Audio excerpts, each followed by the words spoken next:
Good evening, everyone, and Good welcome. evening.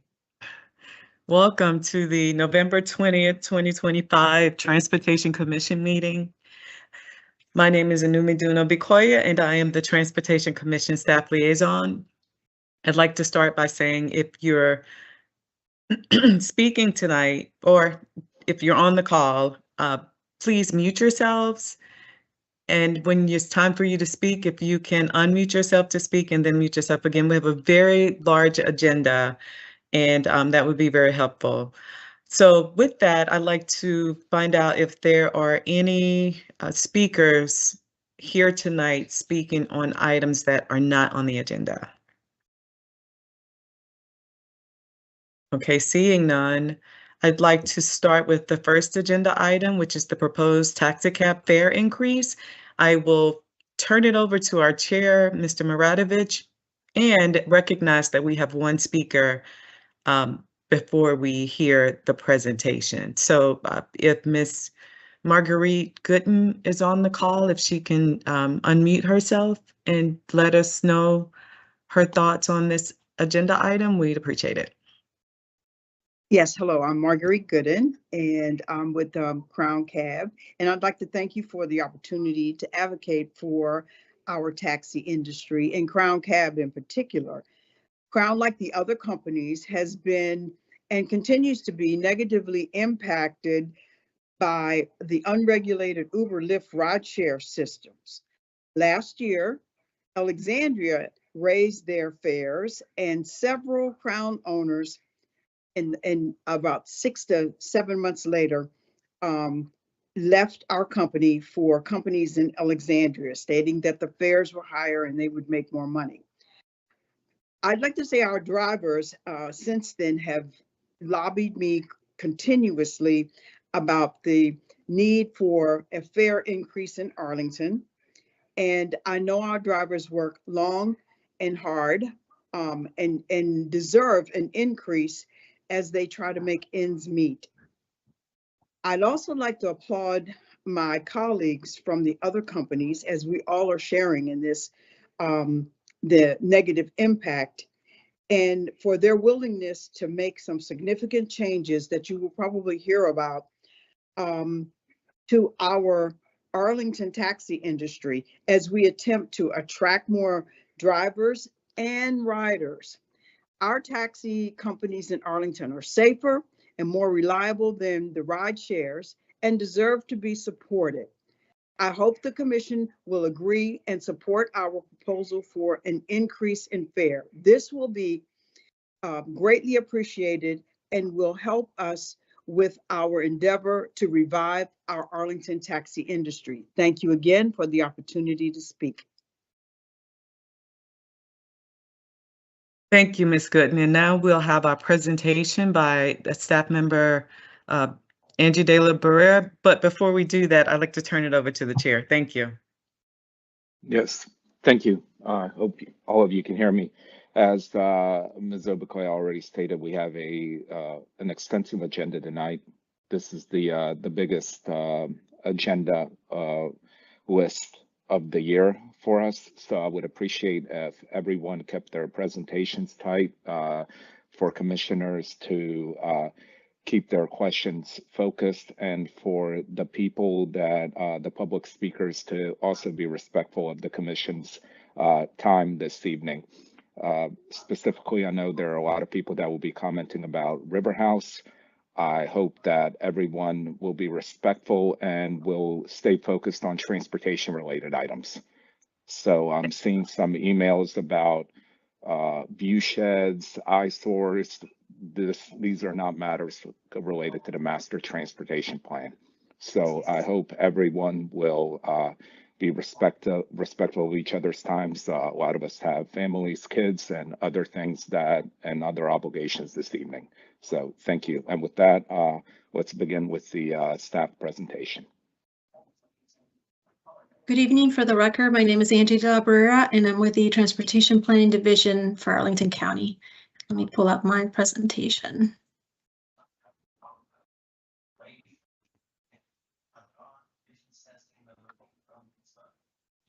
All right, can everybody see? Yes, thank you. Okay, so this is a request to authorize the advertisement of a public hearing on December 13th, 2025 to consider an ordinance to amend, reenact, and recodify Chapter 25.1 of the Arlington County Code by amending Section 25.1-12 to changes in the rates of fare. The proposed amendment will change from $3.50 to $4.50 for the initial drop. The distance charge will be 40 cents from 40 cents per 1/6 of a mile to 52 cents per 1/5 of a mile. The wait time will change from 40 cents to 52 cents per 56 seconds, and this will be effective January 1, 2026. Why a fare adjustment? You heard Ms. Marguerite Reed talking about some of these things here.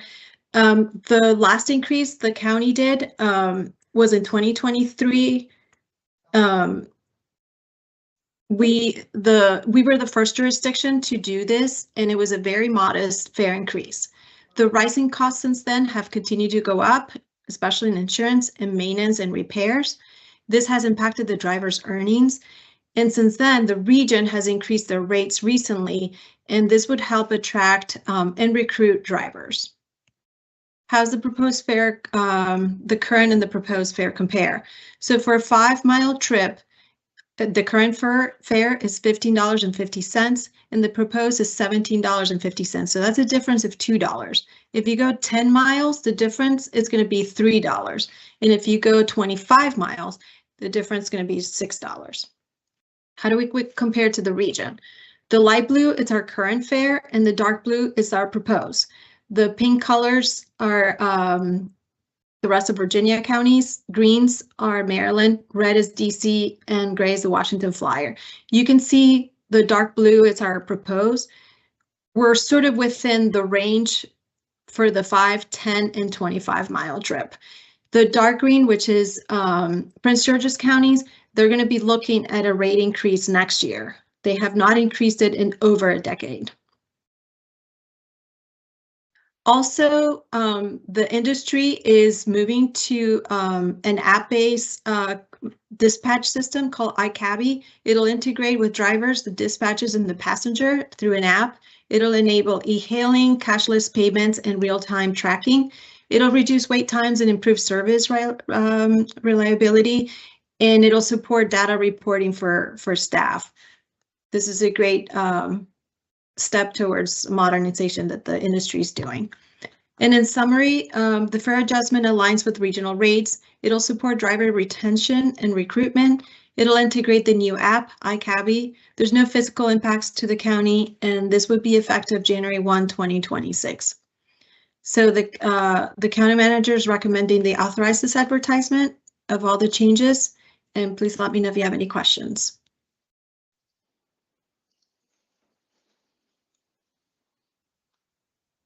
Okay, thank you. Yeah, the taxi cab industry plays a vital transportation role in Arlington, where I think the commission has been very supportive of it over the years, not only in terms of the conventional taxi services that they provide, but also in some of the helping people with mobility issues as well that Uber and Lyft don't really address as much. You hate to see prices go up, but I think that's understandable why this is going up. All of this further makes the case for investing in our transportation system, public transit, and giving people options, because moving around in a vehicle is getting increasingly expensive. With that, I'd like to turn it over to any commissioners that have questions.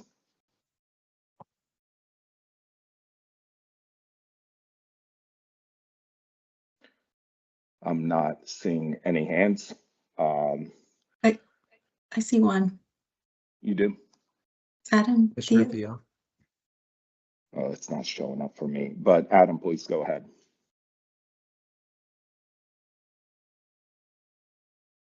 I can't hear you. I don't know if. Yeah, Commissioner Can't hear Theo. either.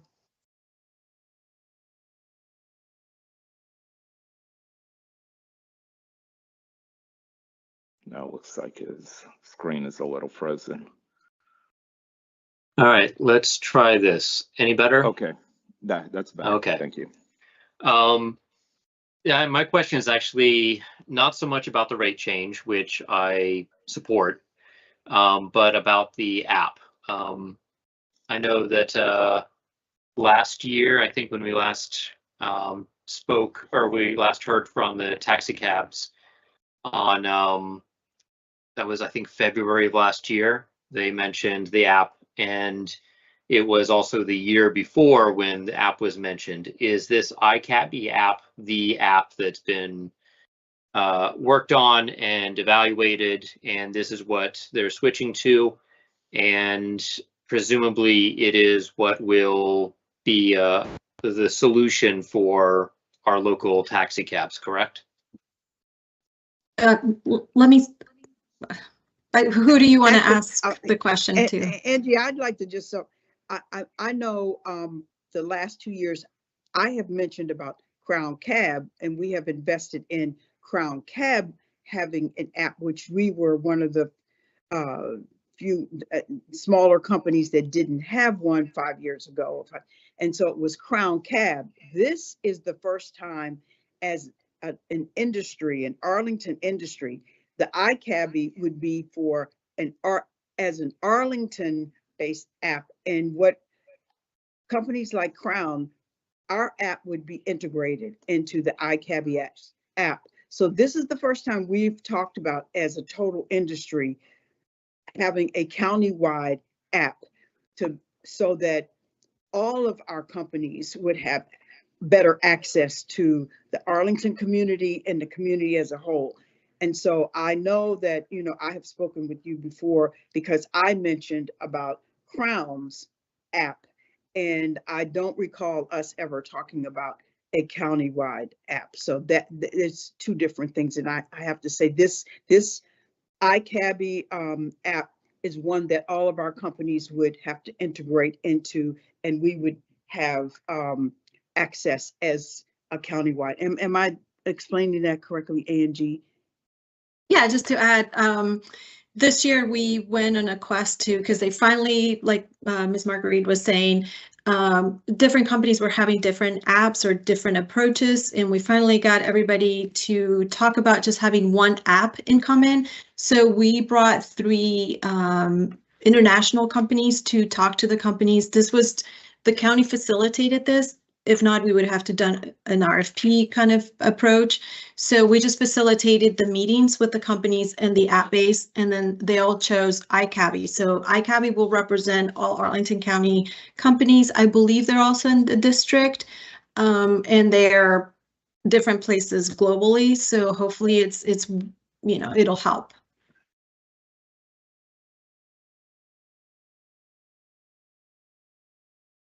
Thank you. Yeah, I think that does answer my question. It's good clarification that the Crown app, I guess the one that's been talked about in prior years, is different from this iCabby app. So that's some good clarification. I guess, Angie, you mentioned that the county facilitated the taxi cab companies to come together and hear from and decide on this county-wide app. What was that timeline like? What was the length of that process, about when, approximately, like when it started and when it concluded? I want to say we started at the beginning of the year to talk about it, and the 3 companies came around the summer to present to the companies, and then the companies chose iCabby, and since then, the county has not been involved because it's a business-to-business relation. And I guess this is a question then for either Angie or Margaret. Have all of the local Arlington County taxi cab companies signed on to iCabby now? Or will there be some taxi cab companies that have not signed on, to your knowledge? So the last meetings all have agreed to have signed with iCabby. If they physically has signed, I don't know, but I can tell you verbally, they all said that they will sign up with iCabby. Thank you very much. That answers all my questions. Thank you.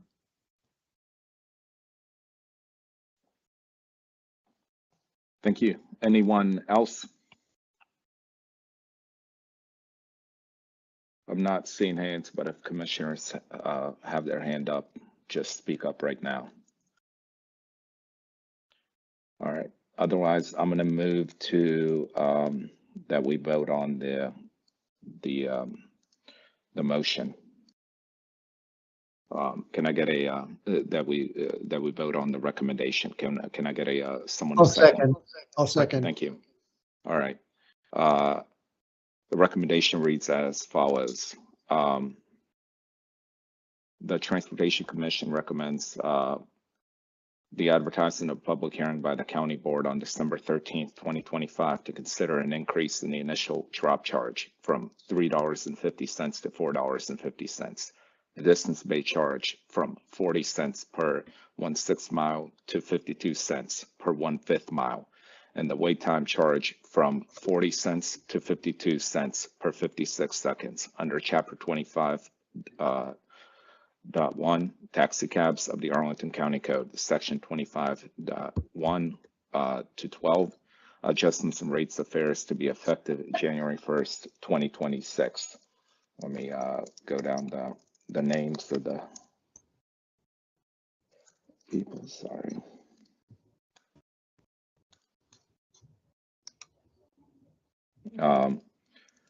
Commissioner Coleman. Aye. Commissioner Flores. Oh, she's not here. Vice Chair Furman. Aye. Commissioner Hussein. Aye. Commissioner Lantelmi. Aye. Commissioner Walker. Aye. Commissioner Ludlow. Aye. Commissioner Mendelson. Aye. I vote aye. Commissioner Shannon.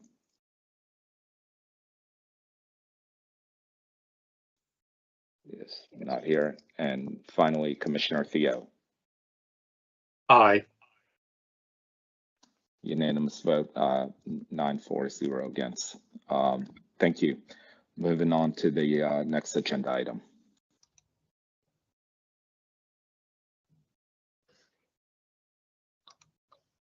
Okay, next up we have the Lockup Storage Unified Commercial Mixed-Use Development Action with the development team and staff member Bryce Johnson.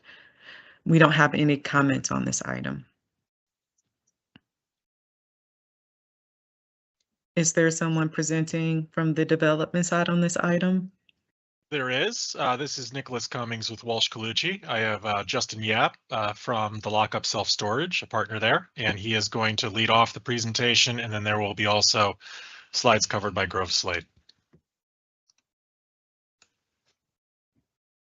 Thanks, Nick.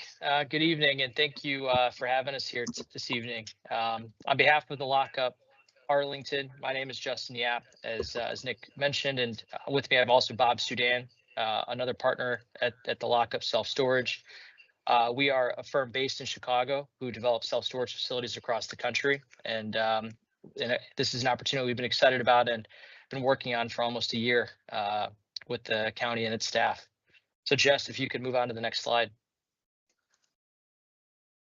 One more. Yep. So this site, it sits within the boundary of Lyon Park, but really at the intersection of Ashton Heights, Lyon Park, the Clarendon Courthouse neighborhood, and the edge of Ballston. It sits at the southeast corner of 10th Street North and North Irving Street. Next slide, please. And with further context and more, relevant to the commissioners and the residents here that are more familiar, it's across the street from the Joyce Motor site, as well as the Bingham Silver Diner site. So some redevelopment activity already discussed and or approved. Directly across the street of 10th Street, the Verizon infrastructure building, as well as an Arlington County fire station. Next slide, please, Jess. So in terms of the existing conditions, Lockup had purchased this 4-story Class B office building in January of 2025. The building was fully vacated at the end of the year. It was fully vacated due to a merger between the National Federal Credit Union and another credit union outside of Madison, Wisconsin. They then consolidated their headquarters into DC. So this building was purchased fully vacant. And given the age of the building and the time in which it was constructed, you'll see along the streetscape of 10th Street North and North Irving Street, 2 photos are representative of what the existing conditions are today. One of the things we're very excited about, and I think most relevant to the Transportation Commission, is how we look forward to amending the streetscape, most prominently along 10th Street North, where you see the sidewalk width is really narrow. I think it's about an 8 feet width from curb line to the building today. And you see the utility poles that kind of line 10th Street North there in front of our site. So along with the Clarendon sector plan and the guidance that we've looked to there, it's something we look forward to improving as we redevelop this site in the near future. Jess, next slide, please. To give you a sense, this colored site plan is really meant to represent not only our building footprint, but also the landscape improvements, again, primarily along 10th Street North, which is where not only the front door of our building will be as it relates to the retail on our ground floor, but also our self-storage office. And then in the bottom right corner, you'll see, again, those streetscape widths. And my emphasis, again, falls back to 10th Street North, where you saw that very narrow sidewalk, not something I would consider to be pedestrian friendly, really get widened and further improved to the benefit of pedestrians and neighbors alike to this facility. Next slide, please. This gives you an idea of what our building will function on the first floor. Most of it, and I'll let Sasha at GS speak more about this, but a lot of the first floor is parking and loading for our customers and future users of the retail and self-storage areas. Highlighted in yellow, and again, oriented towards 10th Street, will be our future retail area. That will be dictated, the uses will be dictated in the future by market demand.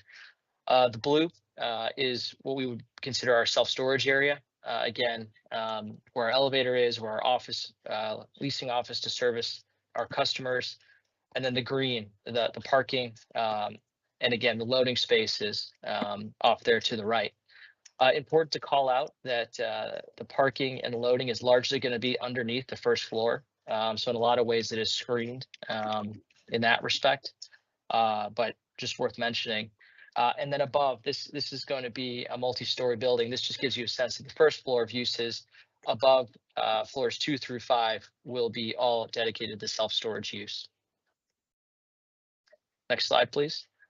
And I can hand it off now to Cora Slade and Sasha. If there's any questions related to the use and self-storage in general, please let us know. Thanks, Justin. My name is Sasha Kazanzanet-Redmond. I'm with Rove Slade, serving as the transportation consultant for the project. I want to start by giving a brief overview of the transportation context surrounding the site. The site is located in the Lyon Park neighborhood and is accessible by transit, specifically the Clarendon Metro Rail Station, which has a main entrance about a quarter mile away from the site, and there are also 16 bus stops within a quarter mile of the site. The site is surrounded by a well-connected pedestrian and bicycle network with access to both on and off-street bicycle facilities. We'll touch on this in more detail in the next slides, but there will be both vehicular and bicycle parking provided on this site, as Justin has already noted, and a transportation management plan will also be included as part of the development. Next slide. Moving on to site access, the figure on the right highlights the parking and loading areas of the site. Vehicular parking will be provided at the street level, accessible from North Irving Street and the existing public alley that runs along the east side of the site. There will be 18 parking spaces located on site, and on-street parking will be provided on both 10th Street and North Irving Street, including one ADA designated space. Parking for the self-storage use will be at a 1 space per 8,000 square foot ratio, plus 1 space per employee. And for the retail parking, and after the approved exclusion for the site's proximity to Metro, the parking ratio of 1 space per 580 square feet will be met. For loading, there will be 3 25-foot berths accessible off of the public alley for both retail and self-storage use. For bicycle access, there will be 2 long-term bicycle parking spaces located in a bike room on the ground level, which is highlighted in purple in the graphic on the right, and 2 short-term bicycle spaces at the northwest corner of the site. And pedestrians will be able to access the site from all 3 frontages. Next slide. There's a lot on this slide, but this slide highlights the various multimodal improvements planned as part of the project. In orange, you'll see the on-street parking and vehicular access that is provided. In green, we've noted the bicycle parking locations. The pedestrian improvements are shown in pink, which highlight the improvements to the sidewalks on 10th Street and Irving Street. As part of the project, we'll also be adding curb extensions at the northwest corner of the site and improve the curb ramps and crosswalks at that corner as well. We'll also be relocating and retaining the existing rectangular rapid flashing beacon at that corner as part of these improvements. And we'll also be improving the curb ramp at the northeast corner of the site. And I do want to point out in gray, we've highlighted the pedestrian improvements that are being made by others on the opposite side of 10th Street, including a new curb extension. Next slide. And last but not least, the project will include a number of transportation management plan elements, such as having a transportation coordinator, providing a parking management plan, and other commuter benefits. This slide also highlights a number of community benefits for the site on the right side. Next slide. And just with that, I thank you all for your time tonight, and I look forward to your questions and discussion.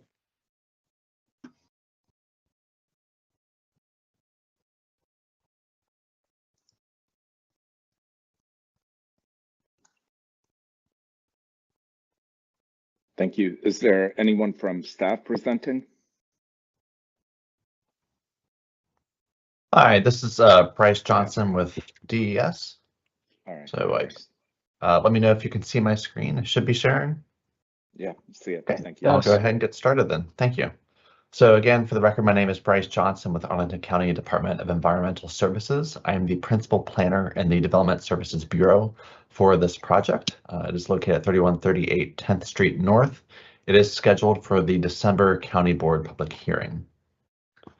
So this project consists of two applications. First is a request to rezone a approximately 4,000 square foot portion of the site from the C3 General Commercial District to the CTH Commercial Townhouse District. And second is a Unified Commercial Mixed Use Development, or UCMUD, use permit. This would allow the 5-story building with approximately 77,000 square foot of self-storage plus roughly 7,000 square feet of ground floor retail. To quickly orient ourselves, here's an aerial of the site. As was mentioned before, it's at the southeast corner of the intersection of 10th Street North and North Irving Street. I do want to highlight again that at the northwest corner of the intersection is the Joyce Motor site, which is subject to an approved site plan from a few years ago. And then also there's the county fire station to the northeast, also on 10th Street North. As I mentioned before, alluded to rather, with the rezoning, the site is split zoned between the CTH and C3 zoning districts. The majority of the site is designated as service commercial on the GLUP map, while the southernmost portion is designated as low medium residential. Additionally, the site is subject to note 12 on the GLUP map, designating it as located in the Clarendon Revitalization District. Today, the site is developed with a 4-story office building with surface parking. For reference, here's a GLUP map showing the site. As I mentioned before, it is split between the service commercial and low medium residential GLUP designations. However, the vast majority of the site is subject to the service commercial designation, which was used to evaluate the proposal. I will note that the GLUP map is a general description of land uses across the county and not necessarily aligned with parcel boundaries. The applicant does not propose to re-GLUP to a single GLUP designation, nor is that required for this project. So the first application is to rezone a portion of the site. Currently, the majority is located in the CTH Commercial Townhouse District. The northeast corner, however, is in the C3 General Commercial District. So the applicant proposes to rezone that portion so that the entire site is located within the CTH district. This is consistent with the existing GLUB designation I showed on the previous screen. So that brings us to the UCMUD use permit. The applicant proposes a new 5-story building consisting of ground floor retail and self-storage, plus surface parking for both uses. A rendering of the building is shown on the right. As I mentioned before, the applicant proposes roughly 77,000 square feet of self-storage use. While the majority of the self-storage will be on the upper levels, there will be roughly 4,700 square feet on the ground floor, including office space for staff. Additionally, there will be roughly 7,000 square feet of retail space on the ground floor. In total, the applicant proposes a 3.35 floor area ratio, or FAR. The building will be about 60 feet, or will be rather 60 feet in height. And that does include mechanical equipment on the roof. As part of the proposal, the applicant requests modifications to the zoning ordinance requirements, specifically just for two items, one to permit additional density, and the second to increase the distance between the functional door entries along 10th Street North. As this is an UCMUD use permit, the scope of review is focused on the degree to which the project complies with the UCMUD checklist specified by the zoning ordinance, and whether the county can support any deviations. I will note that the project complies with all but one item, that being the distance between door entries, which I'll show on the next screen. However, I do want to note that that modification does still meet the purpose of the base requirement, as the project provides plenty of sidewalk activation along the 10th Street North frontage. So now I'll cover the transportation-related aspects of the project, starting with the site access. On the right is the proposed site layout with access points marked. The applicant proposes 18 surface parking spaces for the site. This is for both the self-storage and retail uses. So it'd be about 11 spaces for the self-storage use as required by the zoning ordinance, plus 7 retail spaces. The majority of the spaces will be accessed from North Irving Street, marked by the blue arrow. However, 3 of the spaces will be accessed directly from the public alley along the site's eastern frontage, marked in the orange. Additionally, the applicant proposes a total of 3 loading spaces, each of which will also be accessed from the alley, shown in purple. We'll note that trash pickup will also occur from the alley. Finally, the applicant proposes a total of 4 bicycle parking spaces. This includes 2 secure spaces for staff and a ground floor bike room marked via the pink arrow, and 2 visitor spaces located at the corner of North Irving and 10th Street. Then again, as I mentioned before on the previous slide, one of the modifications is to the maximum distance between functional door entries along 10th Street North. The retail entries along 10th Street are shown via the golden yellow arrows, while the self-storage entry is shown via the green arrow. The typical requirement for these entries is that they be no more than 50 feet apart. However, the applicant proposes they be an average of 48 feet apart, which allows for 2 of them to be as far as 63 feet apart. However, as proposed, staff finds the proposed entries still meet the intent of the zoning ordinance, which is to provide pedestrian activation along this frontage. Now I'll cover the proposed street conditions, starting with 10th Street North. On the left side of the screen, you'll see a plan of the site with north oriented at the top and blue arrows marking the direction we're facing. On the right is the proposed cross section, and along the bottom is a chart summarizing the existing and proposed street and streetscape conditions. The applicant proposes to modify the eastbound portion of 10th Street North between the curb line and median to contain standardized lane widths matching the condition to the east along the same block. This also applies to the streetscape. The new street section will be an approximately 64.5-foot wide section, including a 7-foot wide parking lane, 10-foot and 11-foot wide eastbound travel lanes, a 3.7-foot wide median with a striped buffer on either side, then 10.9 and 11.6-foot wide westbound travel lanes, and a 6.8-foot wide parking lane. Along the site's frontage, the applicant proposes to expand the streetscape from 7.5 to 14.7, or roughly 14 feet in width, rather, to include an 8-inch step-out band at the curb, a 6-foot wide landscape strip, and 8-foot wide sidewalk. When combined with the Joyce Motors site plan across the street, there will be a total of 3 curb extensions at the intersection with North Irving Street. There will be 1 extension at each the northeast, southeast, and southwest corners, plus ADA curb ramps with each extension. The applicant also proposes to realign the crosswalk, linking the northeast and southeast corners to include a median cut through and be aligned with these extensions. Combined, these improvements support traffic calming and reduce the pedestrian crossing distances across both streets. I will note that the Joyce Motors site is responsible for installing the extension at the northeast corner. However, the applicant has also agreed to install that if they were to develop first. The applicant is also responsible for the extensions at the southeast and southwest corners. So the applicant will need to coordinate these improvements with the Joyce Motors site plan, which is already approved to develop at the northwest corner. Next, we'll review North Irving Street. The applicant proposes a revised street section to provide required fire aerial access. The new street section will be approximately 34 feet wide, including an 8-foot wide parking lane, 2 11-foot wide travel lanes, and a 4-foot wide fire aerial access lane. Similarly, the applicant proposes to expand the streetscape from 11.7 feet to 12 feet in width to include a 6-foot wide landscape strip and a 6-foot wide sidewalk. Finally, I'll cover the proposed conditions along the public alley. The applicant proposes to widen the alley from 17.8 feet to 20.8 feet in width. As this is an alley, the applicant does not propose any streetscape along their frontage. Moving on from the transportation aspects, I'll briefly cover some of the other proposal highlights. First, the applicant proposes an approximately $1 million contribution to the county's Affordable Housing Investment Fund. This is to earn the additional density permitted via the UCMUD use permit. And then additionally, the applicant proposes a number of green building elements.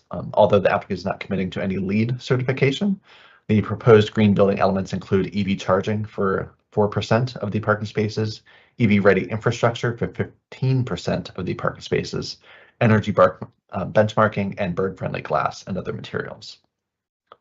The application was accepted for review in July of this year. Following acceptance, the project received input through the UCMUD Review Committee meeting on September 18th. While this may seem shorter compared to a site plan project, the commission typically reviews. This is the typical engagement process for an UCMUD use permit. The applicant has also incorporated revisions in response to both public and staff feedback. Among these changes was consolidating all loading spaces to be accessed from the alley and to be fully enclosed with closable doors. Before, one of them was to be located with the parking off of Irving. In doing so, the applicant also agreed to widen the alley by 2.5 feet, so that will include a public access easement for traversal through the alley. The project is now wrapping up with the commissions and board meetings. After today's meeting, the project will be reviewed by the Planning Commission on Thursday, December 4th, and the County Board on Saturday, December 13th. Overall, staff supports approval of the project because it is consistent with the goals of the MTP and the Clarendon Sector Plan.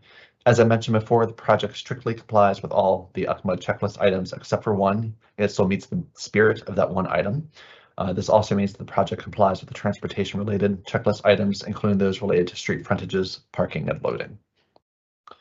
Therefore, staff recommends the Transportation Commission, similarly support the project. For reference, this slide has the motions for the 2 items included with this project. That concludes my presentation. I'm happy to answer any questions you might have. Thank you, Bryce. Commissioners, please raise your hand if you have questions.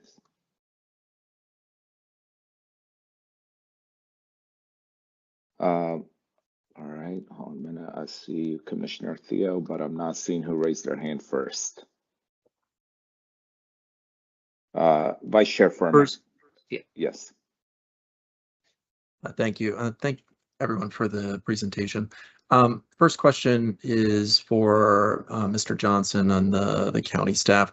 I noticed that when looking at the travel lanes designation on 10th Street North, with this being a road that we're trying to enforce a 25-mile-an-hour speed limit on, we've got 1 lane at 11 feet and 1 exceeding 11 feet for travel lanes. Was any thought given to right-sizing these to make them more uniformly at or around the 10-foot width uniformly, or is that limited by, the remainder of 10th Street North not being developed at this moment?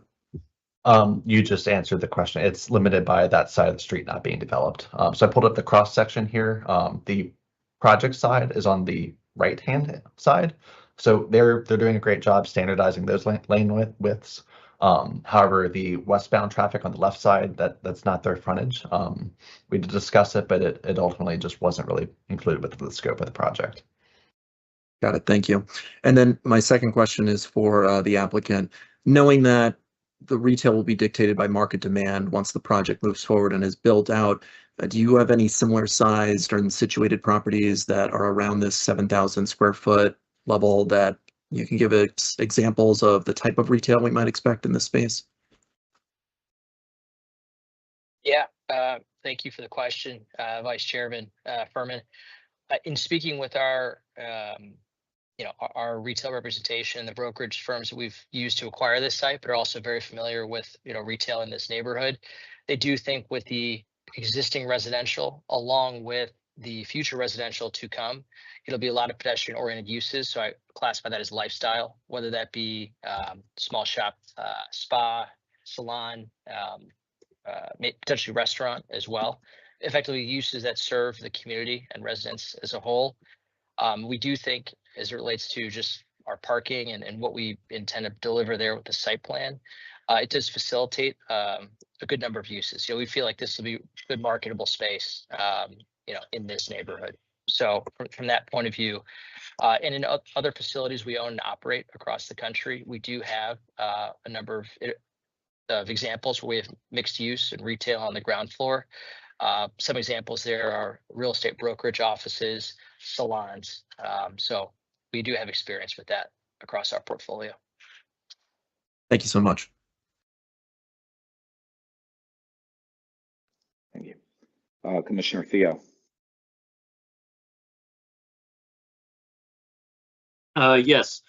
Vice Chair Furman asked one of my questions already about the 7,000 square foot retail space. I assume that will be subdivided. It's just not determined until you actually get potential tenants signing on, and then that space could be subdivided and customized for each one, correct?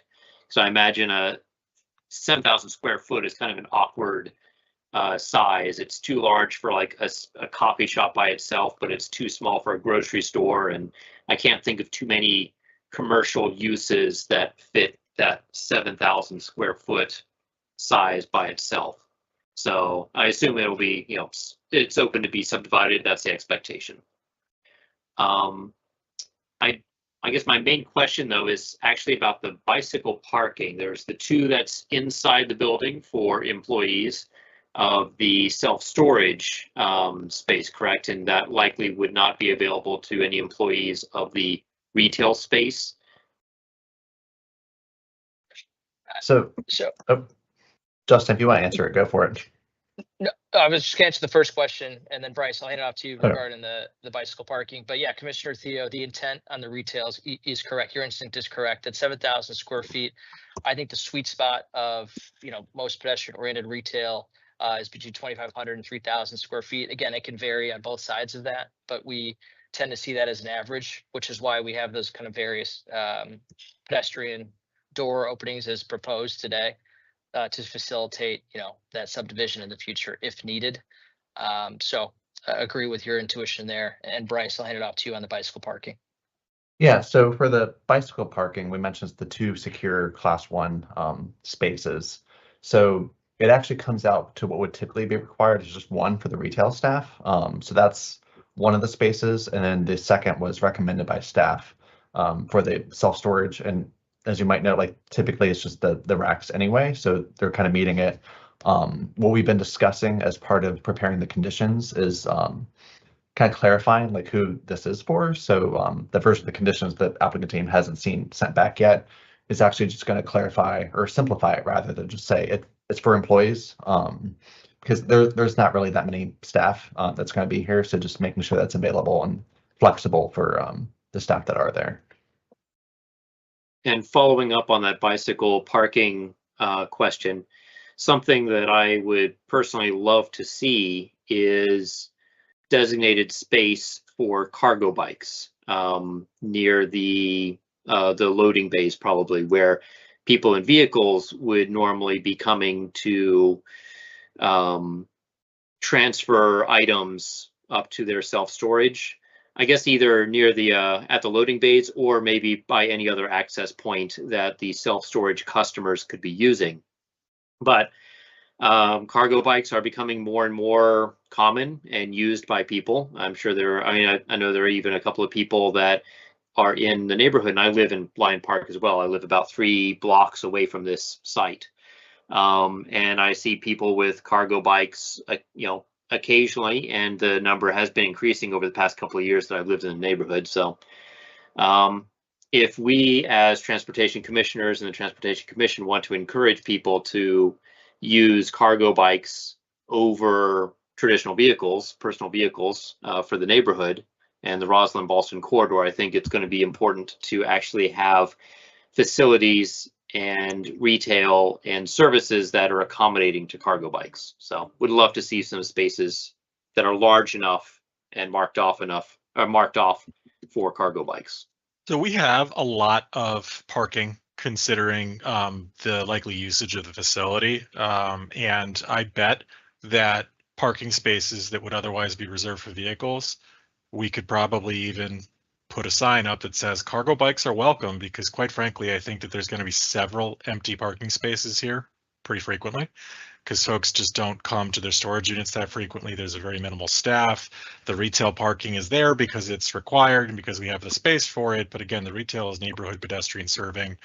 It's very unlikely to also draw vehicular demand. So I do think that there's the space for that, and it's a matter of just being flexible and making sure that folks know they're welcome.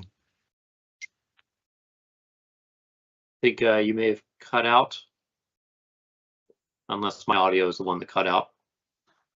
I just said it's a matter of being flexible and making sure that folks know that they're welcome. And so maybe it's just a little sign that is put up that says bikes can use this space too, or just ensuring that staff welcome people in. But there's a lot of pavement that can be shared. No, I agree with that.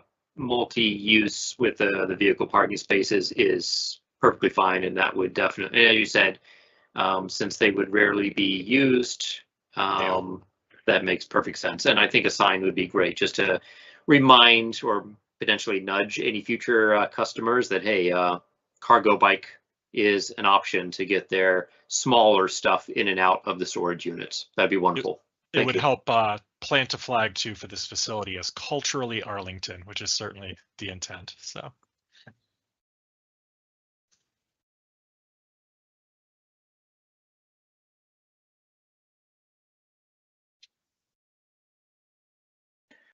I have a question for staff. So the MTP discourages surface level parking. It provides some availability for it, a possibility, which I think you are using to interpret that this project is in compliance with the MTP. But when you look at where this project is in one of the densest neighborhoods in Arlington, when the applicant is seeking additional density, while also having a lot of surface level parking, how do you kind of make the case for compliance with the MTP in this specific scenario? So I'm actually glad you brought that up. When this originally came in, they actually had, I forget the number of parking spaces now, but more retail parking. So that's come down, but also as part of the discussions, I know that the applicant team has been talking with the zoning staff about what can be modified as part of the UCMUD. So there was interest in modifying like some of the use requirements, for example, and it was ultimately determined that they can't modify the use requirements for self-storage. So that's kind of limited to the degree to whether like that portion, the self-storage parking, can be modified. And then also, again, that leaves the retail that had come down, and it was only recently determined that they don't actually need a zoning modification to allow the 7 retail spaces that they're proposing now, because they're right at the distance from Metro where it's permitted without the modification. So up until recently, we had actually been looking at it as a modification. Ideally, less parking would be great to your point, but we are pretty satisfied with the evolution this project has taken. And this project is also in what's called the Clarendon Revitalization District. What's the staff argumentation for how a storage facility with this facade look, cosplaying as an actual building people might live in, revitalizes this district? So it's a use permit. We're really looking at it from the perspective of the UCMUD checklist, which is really has a lot of like form-based elements. So we're looking at it from that perspective. Like I mentioned before, it checks off everything but that one, the pedestrian activation for the functional door entries. And also, I'm sure that the applicant team would love to clarify or elaborate too, but like there's very limited areas in the county where self-storage is actually permitted. And this is one of them, this zoning district. And if you've taken a drive, bike, anything like further down 10th Street, there's actually 2 other self-storage facilities nearby that were permitted by right. So we kind of just see this again as filling into the rest of the neighborhood. But again, we were really looking at it from the UCMUD checklist to compliance, and from there trying to figure out other ways to implement county policies. I can speak to the use more broadly. We had this discussion in SPRC, but units have been getting smaller and smaller, meaning residential units, right, within the rental corridors in the county. And that's not necessarily because folks love smaller spaces. It's because it is very, very expensive to live almost everywhere where you can get a job in the United States. And so square footages become smaller because that makes apartments more affordable and people are living in more economical ways and trying to take advantage of those smaller spaces. Self-storage in an urban environment fits perfectly into that because it is essentially that extra space that folks can use to store some seasonal items, some of their furniture, their comic book or movie collection or something like that. So it's something that really does fit into a mixed use community, and Lockup certainly has the economic data to show that. I think that they've been able to tell us that a typical market is served by much more square footage of self-storage than we see in Arlington. And so this is actually a growth market for them. Beyond that, I think, we tried here initially looking at a by right option even for this building, because really it can be by right with a use permit layered over it simply for the use. The county wanted us to work with them in particular to ensure that we could build out the streetscape the way that the county wanted, that we could modify certain regulations in the zoning ordinance, but also so that the building could look more like a multifamily building rather than a townhouse, which would be required by the zoning ordinance itself. So we worked with the county. We agreed to do the UCMUD, which it was a longer, more expensive process and required us to earn density upwards with $1 million contribution to AHIF. But we were able to do that and work with the county, and what the end result is something that fits into the urban fabric of this mixed use area, but also looks like it fits and advances sector plan goals, including these streetscape improvements specifically. So we think it's a really great project. It fits right in. It supports all of the residential uses around it, and I think that you're going to end up seeing more of this. It does need attention and reform through the zoning ordinance, because it should not be a use that is only permitted in CTH. That's a relic from 40 years ago in the zoning ordinance. This should be a site plan use permitted everywhere within the county so that it can be fit in many different places within all of our urban and transit oriented areas. It is a good thing to have a storage facility that folks can walk to or bike to or rent a car quickly to access if they need to for heavy items. But it's that extension of your living room essentially that we're providing. Thank you. Any other questions, comments?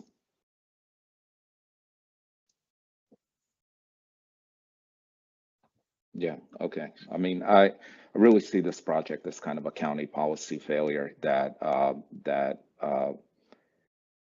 we have this storage facility in a place where in a rapidly densifying place with so much street level parking. I think it's kind of debatable whether it does comply with the MTP, and I don't think it would be complying with the revision that's going to be underway with the Arlington transportation future.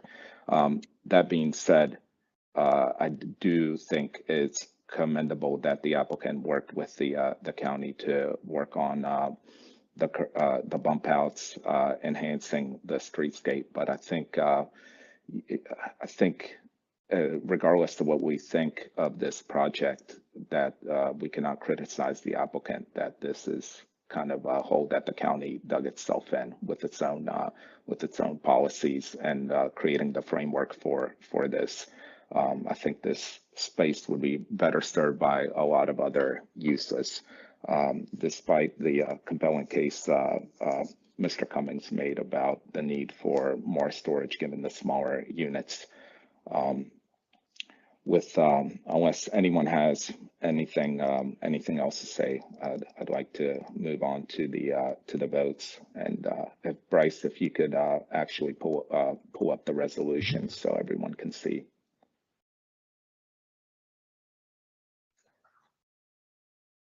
I'll second the motion to move towards votes. Thank you. Okay, so we're gonna go. We'll break this up. First, the first recommendation to the county board to adapt the attached ordinance to rezone the approximately 3,916 square foot area located at 3138 10th Street North, RPC number 19-007-009 from C3 General Commercial District to CTH Commercial Townhouse District. Commissioner Coleman, Aye. Commissioner Furman, Aye.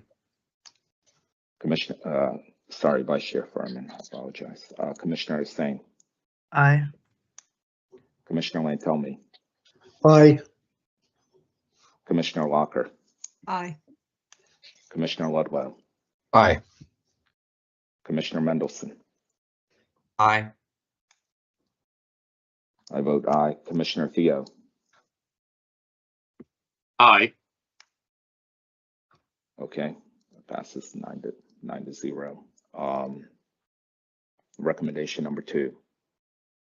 Recommend to the county board to approve the use permit for a unified commercial mixed-use development consisting of a 5-story self-storage facility with ground floor retail with modifications for additional density, distance between functional entries, and other modifications necessary to achieve the proposed development located at 3138 10th Street North, subject to the conditions of the staff report.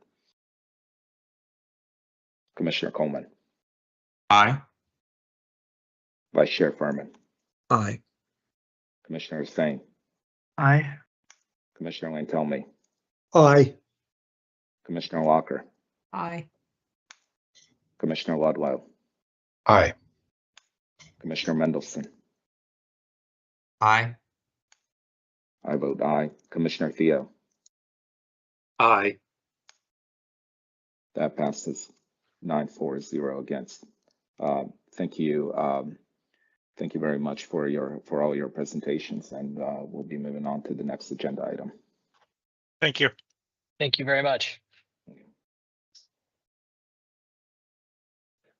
Next, we have the performance parking pilot with staff member Melissa McMahon.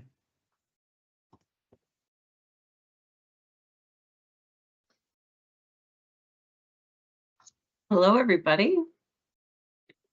Hello. Melissa, I did not mean to override your presentation. Please bring it back up. That's okay. No worries. I'm just moving methodically over here to make sure it all gets to where it's supposed to be.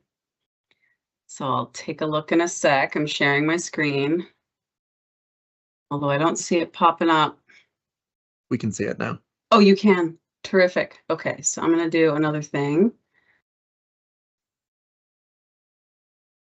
See if I can get it to move to slideshow. All right, can you see my slideshow?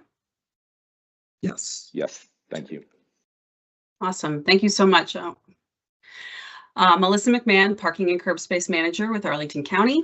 And I am coming back to you. Marietta Gelfert, my colleague, was with you last month and gave you a very detailed presentation on the performance parking pilot project in commercial corridors, what we've learned over the course of the pilot, and what our next steps are. So this is going to be an abbreviated presentation honing in on seeking your endorsement for ordinance language updates that we're going to be seeking from the board this winter.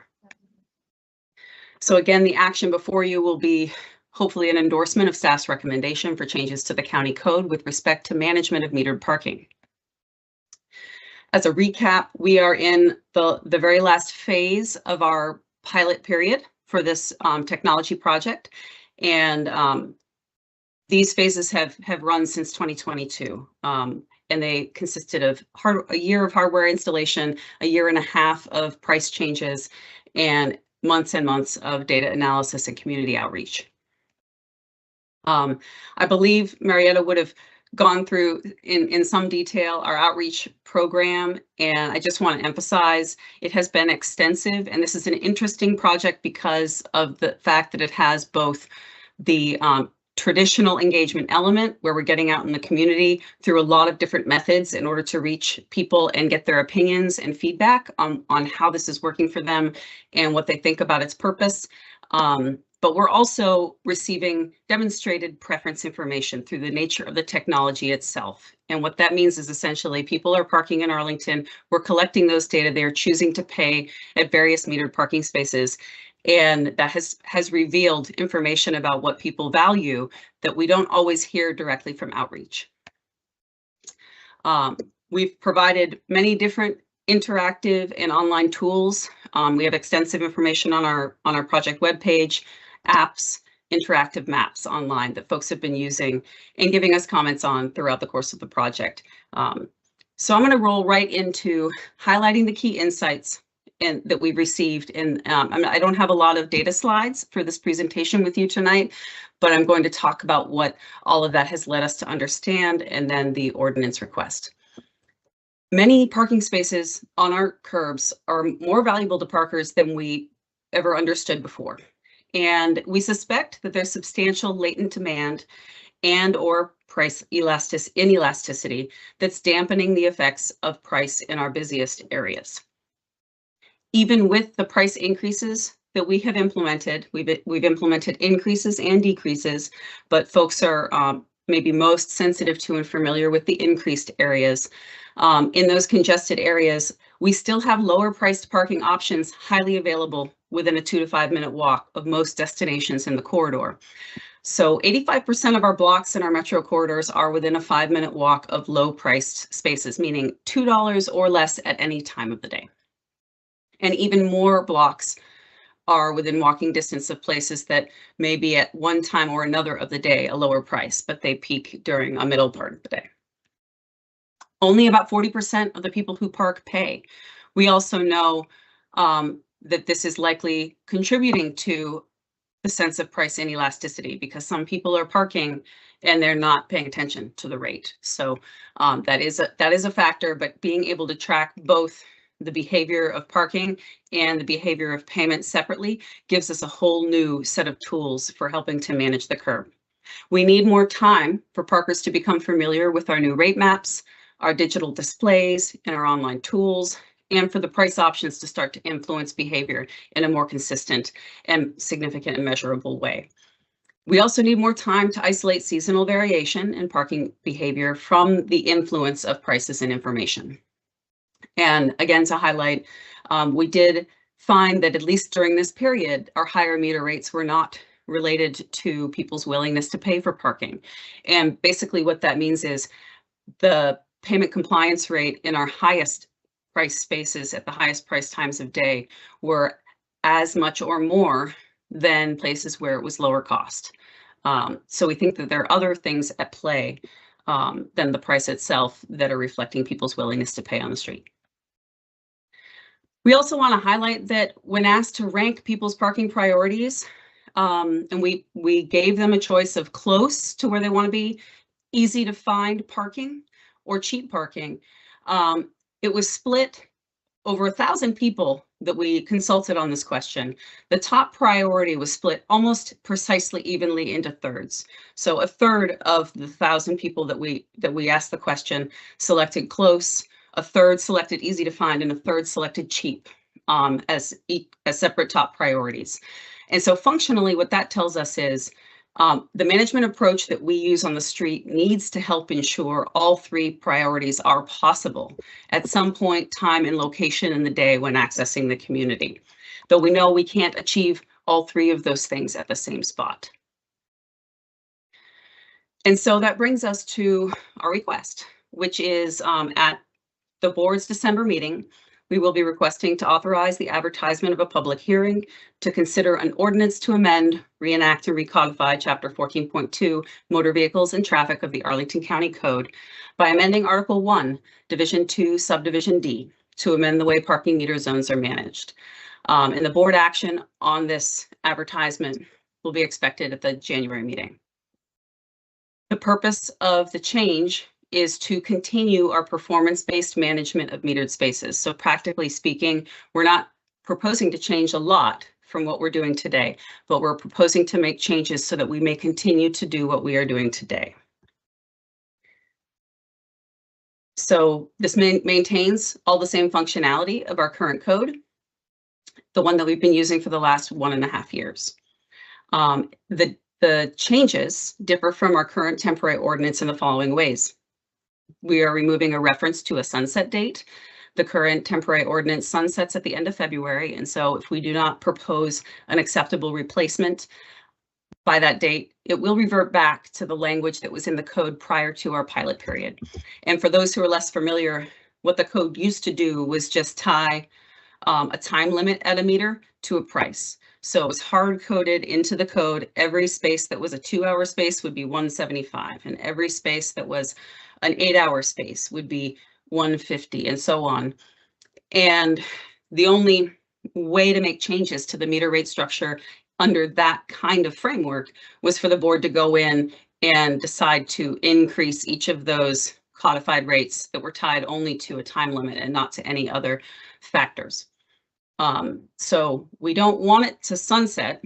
We would like to move forward from where we're standing today.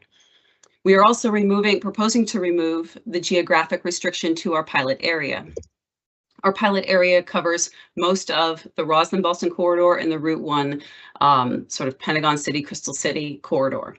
But we know we have other parts of town, not as large as our current pilot area, that have metered parking and that have parking constraints and curb space challenges that would benefit from using this technology and then decision-making to manage demand.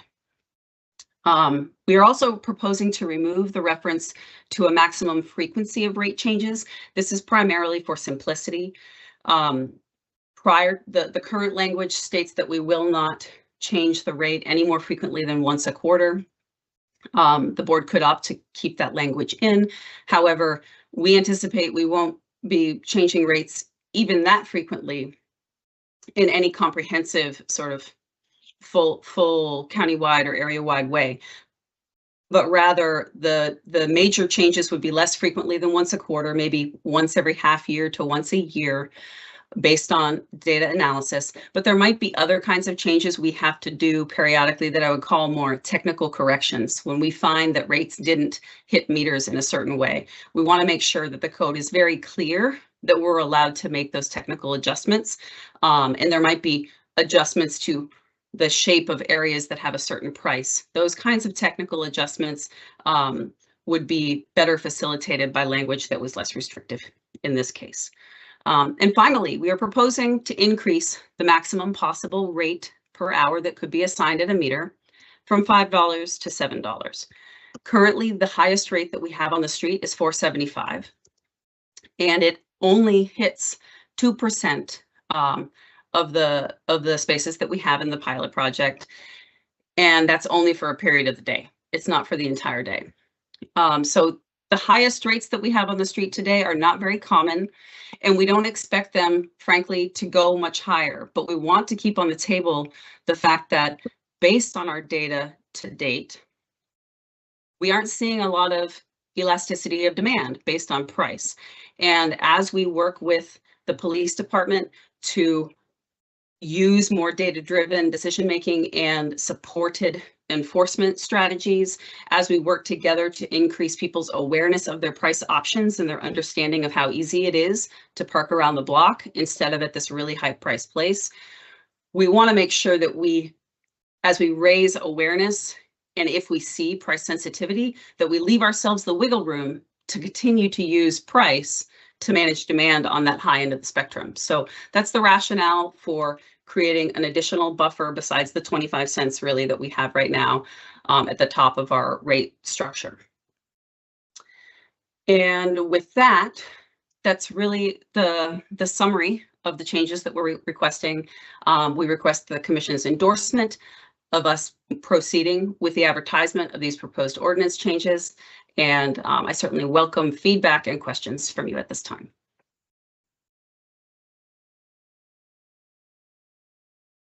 All right, thank you very much for your presentation, Melissa. Any comments, questions? Doesn't look. Commissioner Theo, please go ahead.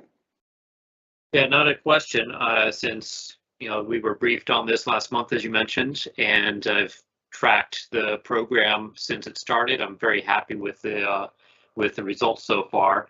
All things considered, with, as you mentioned, how you aren't seeing much of a change in behavior yet, but I believe in time we will get there, especially since, and this is really my comment, I'm just happy to see that you are considering, or you are moving forward with increasing the maximum price from $5 to $7. I think that $2 difference, or at least the flexibility for that $2 difference, will go a long way in ultimately changing behavior in our high demand spots. So that's all. Great job. Looking forward to this rolling out countywide. Thank you. Yeah, thank you. Yeah, I think parking and curb space management is going to be one of the more important things Arlington's going to have to deal with going forward. It's not something that is kind of the most exciting thing to talk about, but this is a huge public asset that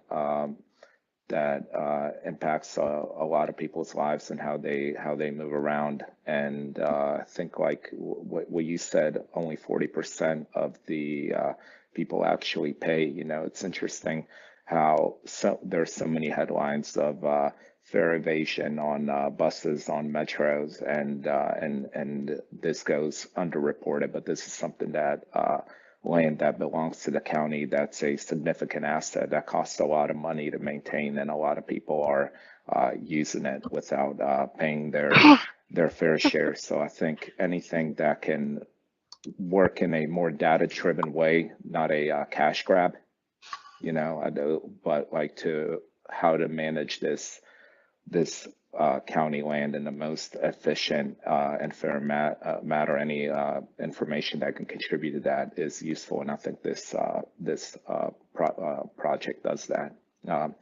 I see Commissioner Theo, is your hand up from earlier, or do you have a new question?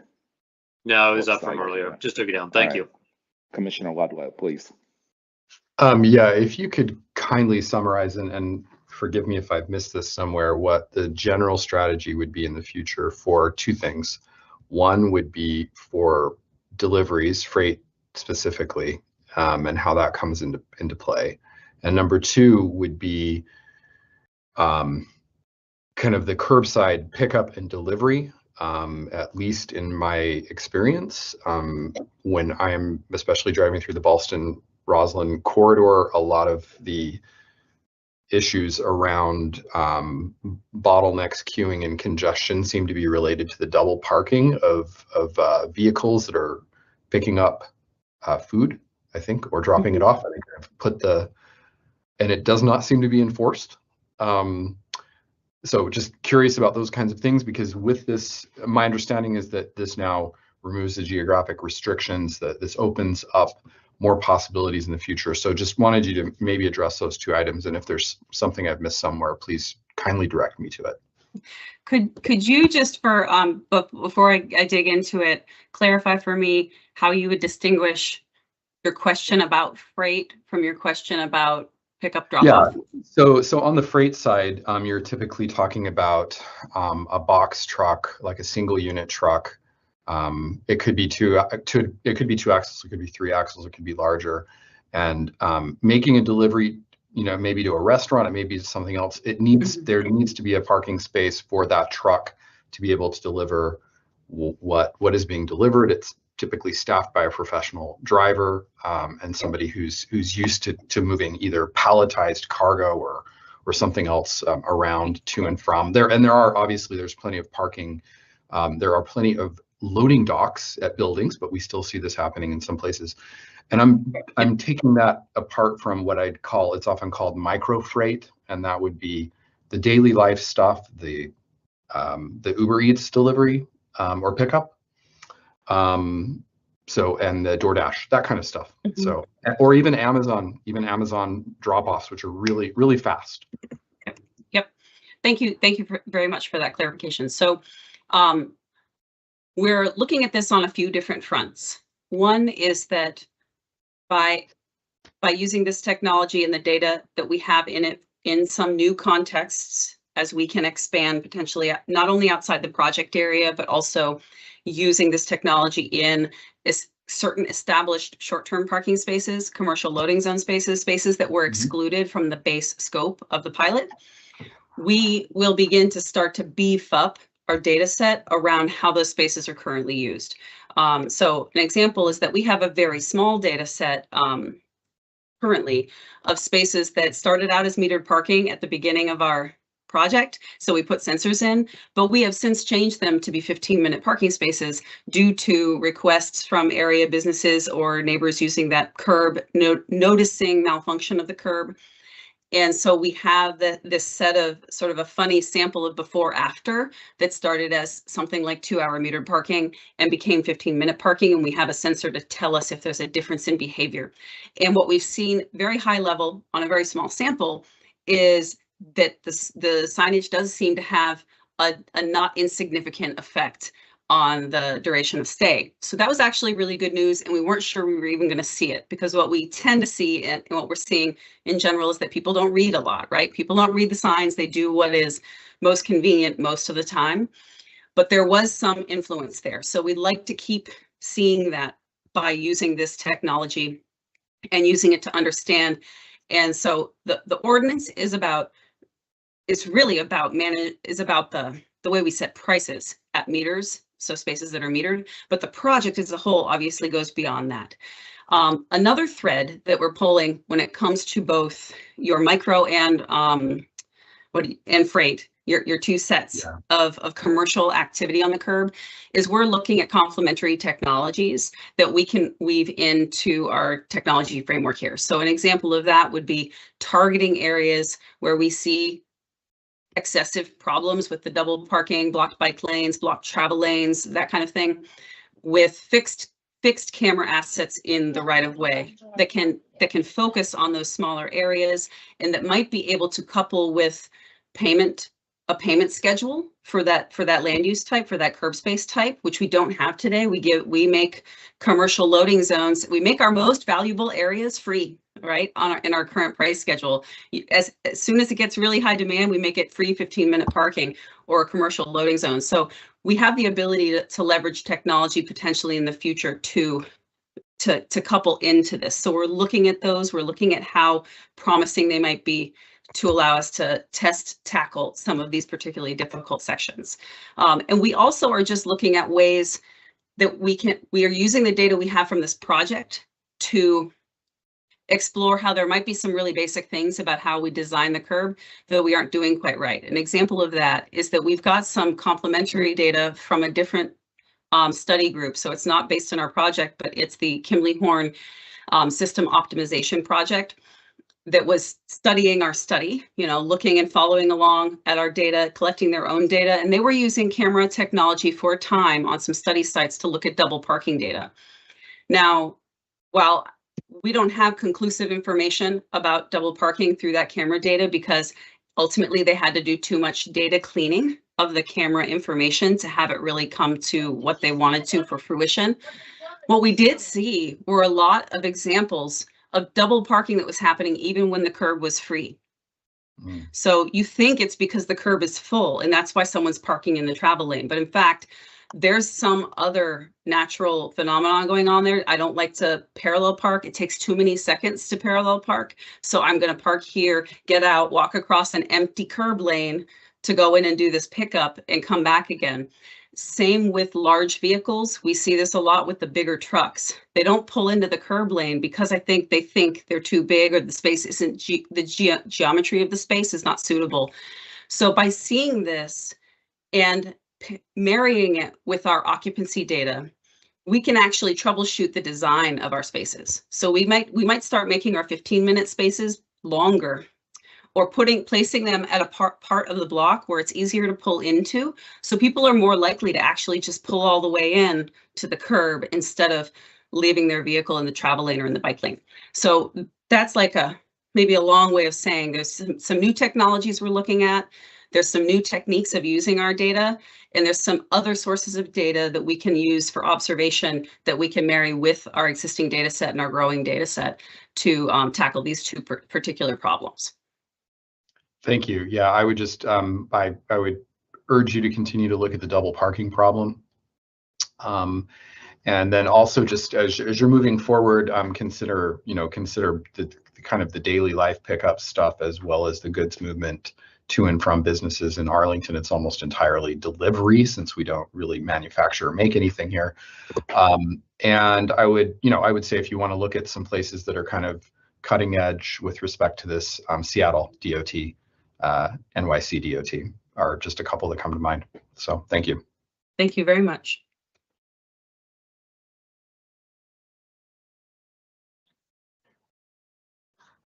Yeah, thank you. Seeing no other hands, Melissa, could you please pull up the slide with the recommendation so that we can vote on it?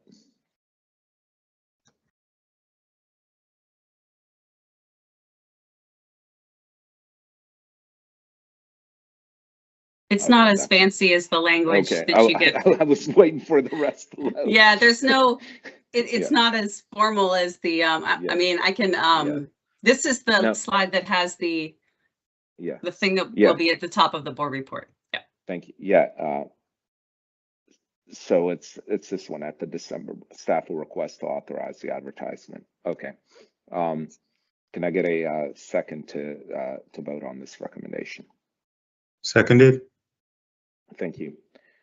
So I'll read out the full recommendation. Recommends that at the December board meeting, hold on, let me think of the wording here.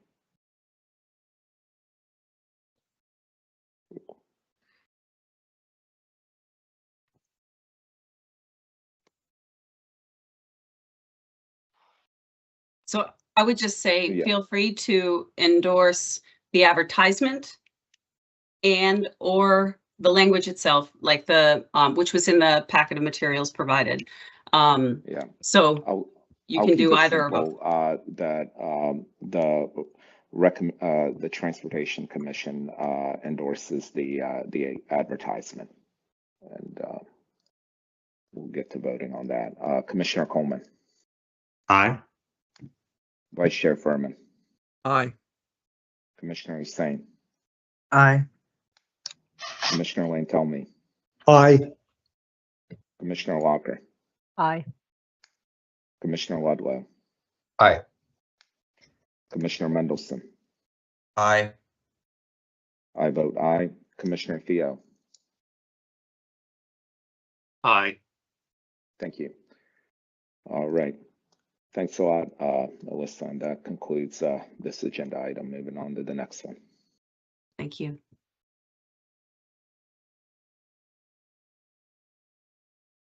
For the next item, which is the River House Phase Development Site Plan, we will start with our speakers first, then we will hear from the development team and then staff before Transportation Commission deliberates. So I have listed all of the names that have registered and the amount of time you are allowed. I will give a 30-second warning for each person, and we'll start with Jeffrey Williams. And if you can just, after that, just find your name on the list and continue the conversation so that we can keep it going.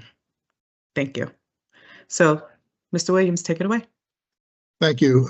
My name is Jeffrey Williams, and I've resided at the River House for more than 30 years. I would like to comment on a number of the transportation elements, mostly pedestrian.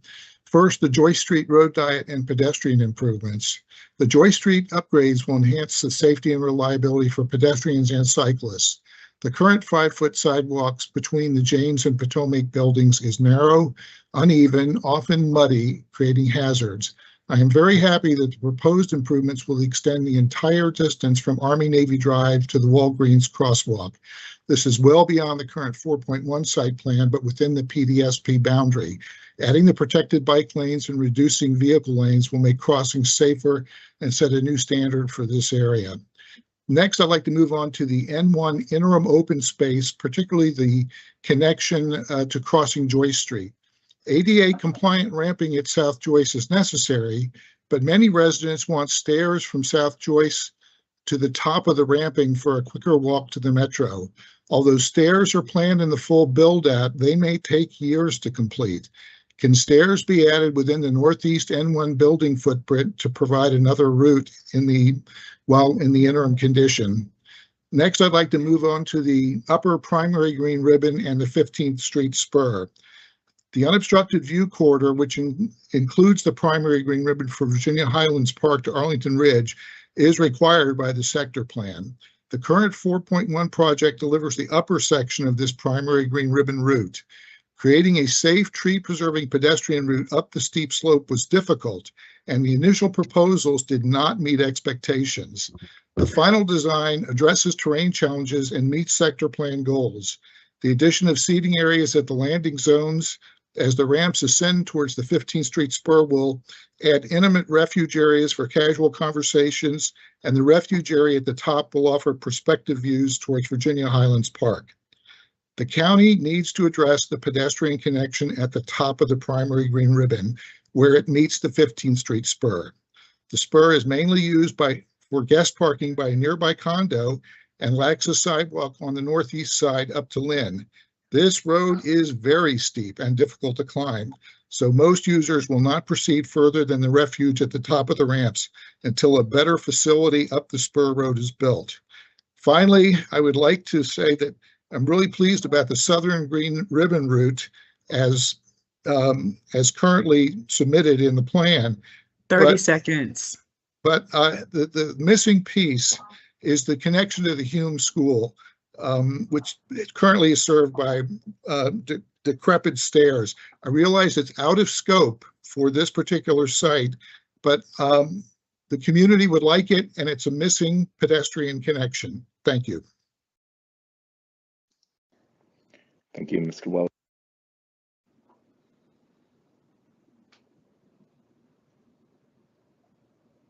Williams Stranges? Are you on the Yes. call? Okay. I am. Please. I am. Yes, I would just like to reiterate what Mr. Williams just said.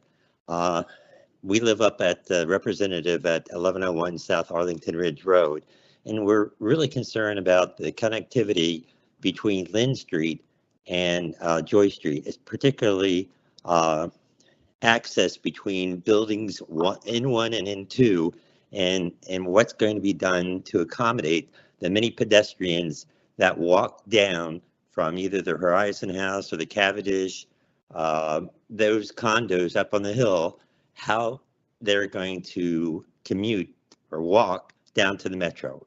That we also have some concerns about Joy Street and some of the bike lanes. Right now, it's very difficult sometimes to navigate Joy Street, even in the daylight, because of the pedestrians walking across the crosswalks, because of the people that are double parked, and things like that. So we just would like to have the county ensure that these issues are addressed correctly as the River House development moves forward. Thank you. Thank you. Next, Doris Rippey.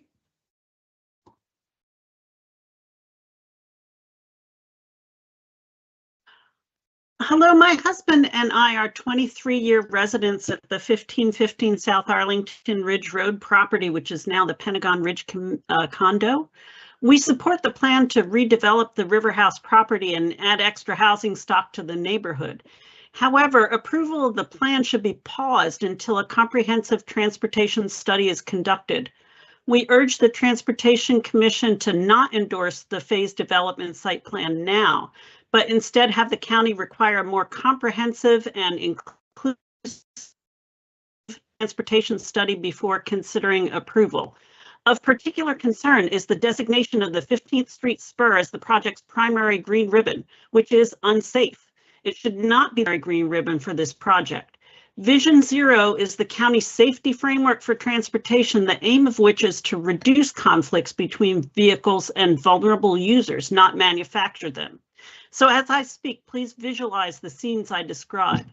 This spur is an extremely steep road, and if you haven't personally experienced it, I please urge you to visit it. Last year, my husband broke his back from a fall from a mobility scooter at the Arlington Farmers Market when he merely caught one wheel wrong on the flat parking lot, and it's only by the grace of God that he wasn't paralyzed. Now imagine residents using any wheeled vehicle, a stroller, a scooter, a bike on this incredible incline at the kind of speed the incline would occasion. As we learned following his accident, scooter injuries are on the rise, resulting in thousands of ER visits annually, with head trauma and broken bones being a frequent concern.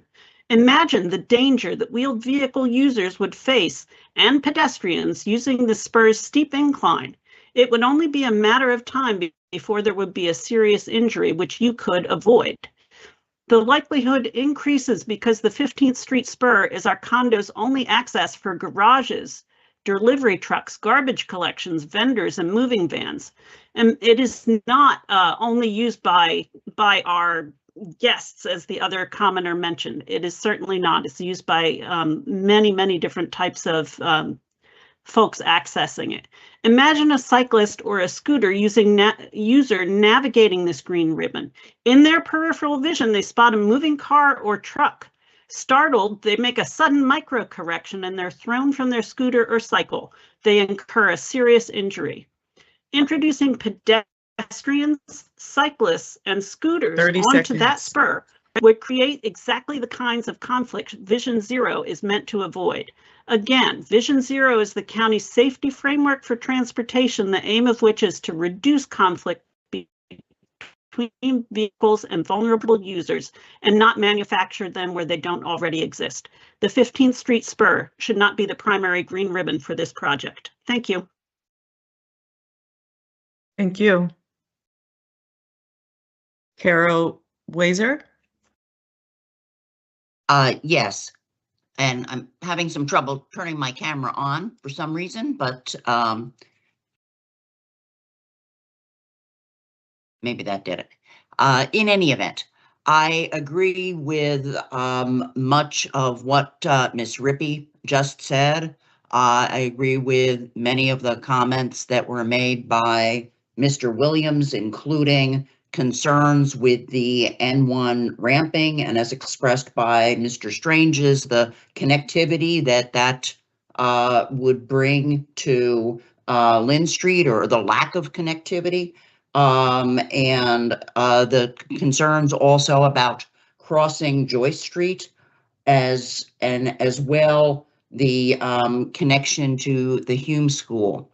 In addition to agreeing with those points expressed by the prior speakers, I have significant concerns about the assumption that is expressed in the materials that the access roads would be used almost entirely for internal access and would not result in significant traffic going out onto Kent Street and other areas of Aurora Highlands.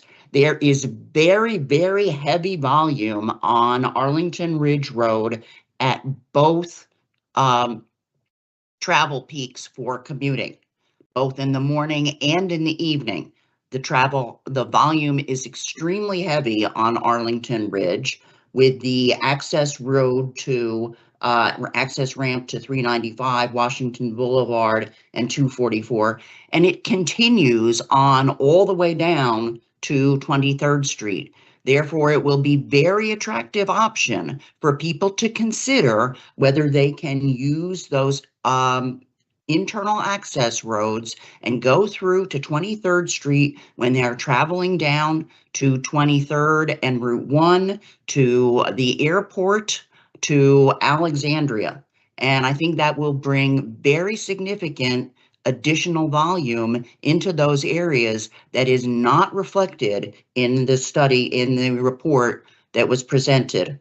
I'm also very concerned about the volume at Pentagon City Metro. That is one of the busiest metro stops, and although ridership may be still only at 70%, there are more and more people who are going into work. Yes, I know that there are federal employees. Many of my former colleagues have been affected by layoffs and early retirement initiatives. But those who want to work have all been able to find jobs, and they are going into work, and they are traveling on Metro. And that Metro station, when I commuted on it, often felt dangerous because it was so crowded. And I don't think that that has been adequately taken into account. Thank you.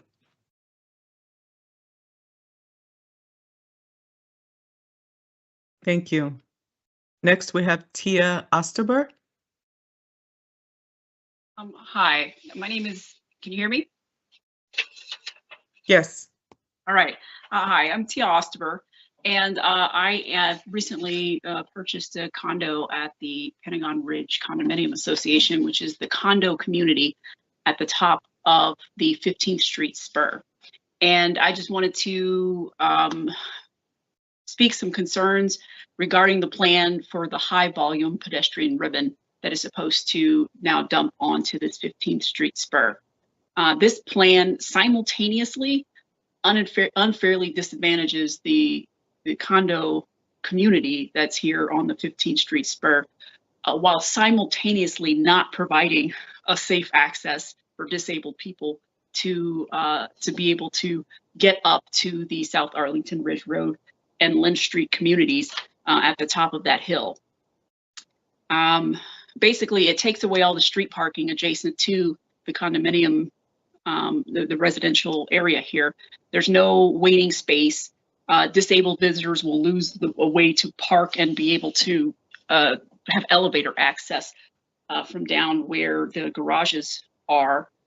And we are the only residential community in this plan to lose all adjacent street parking and access.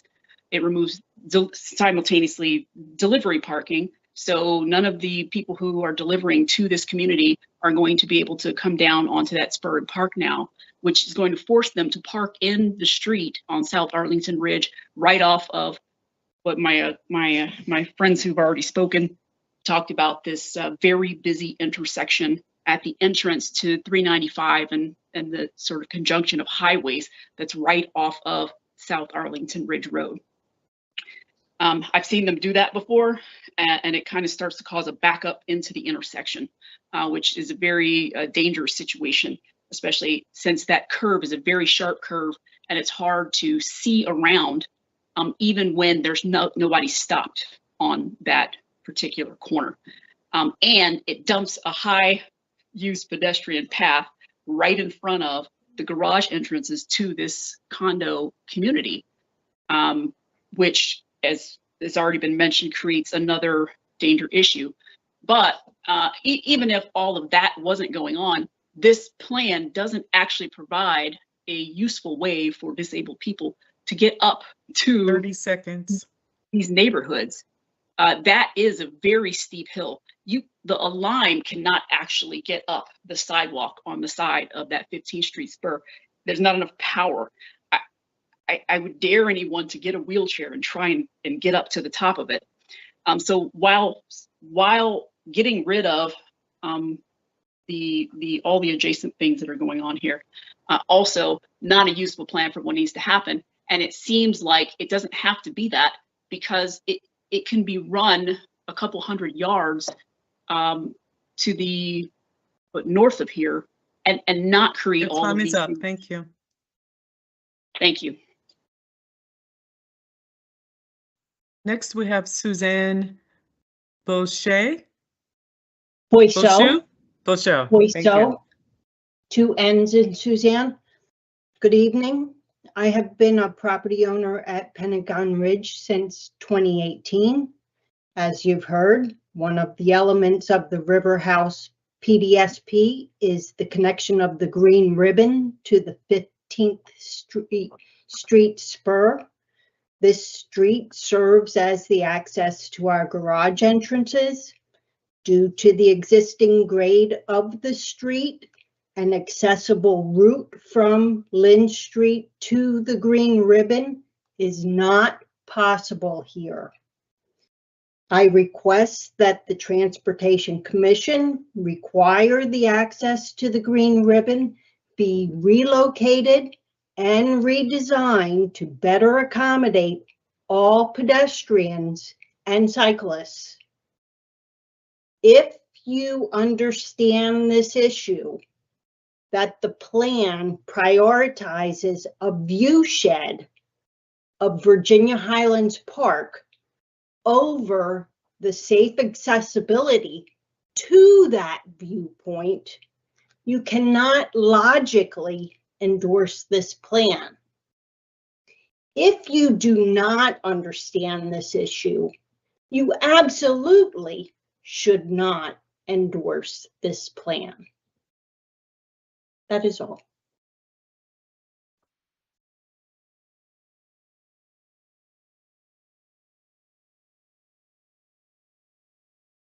Thank you. Next, we have Richard Bebb, and you have 4 minutes. I'll give you a 30-second warning. It's actually Richard Rebb, Vice President of the Arlington Ridge Civic Association, speaking for ARCA. I think you will find in my remarks that ARCA is consistent with many of the citizen comments that have been made here. So 3 issues with the transportation plan for Riverhouse. First, 15th Street as part of the Green Ribbon.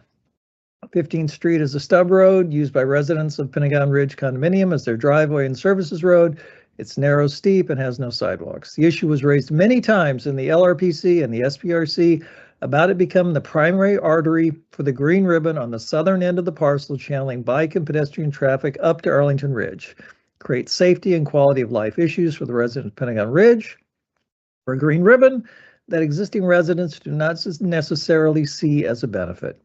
We ask again for true collaboration on this issue before plan approval. Second, Kent Street.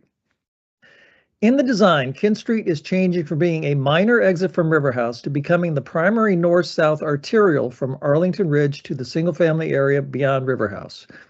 The traffic study says between 4 to 7% of the site's existing traffic goes on Kent Street today.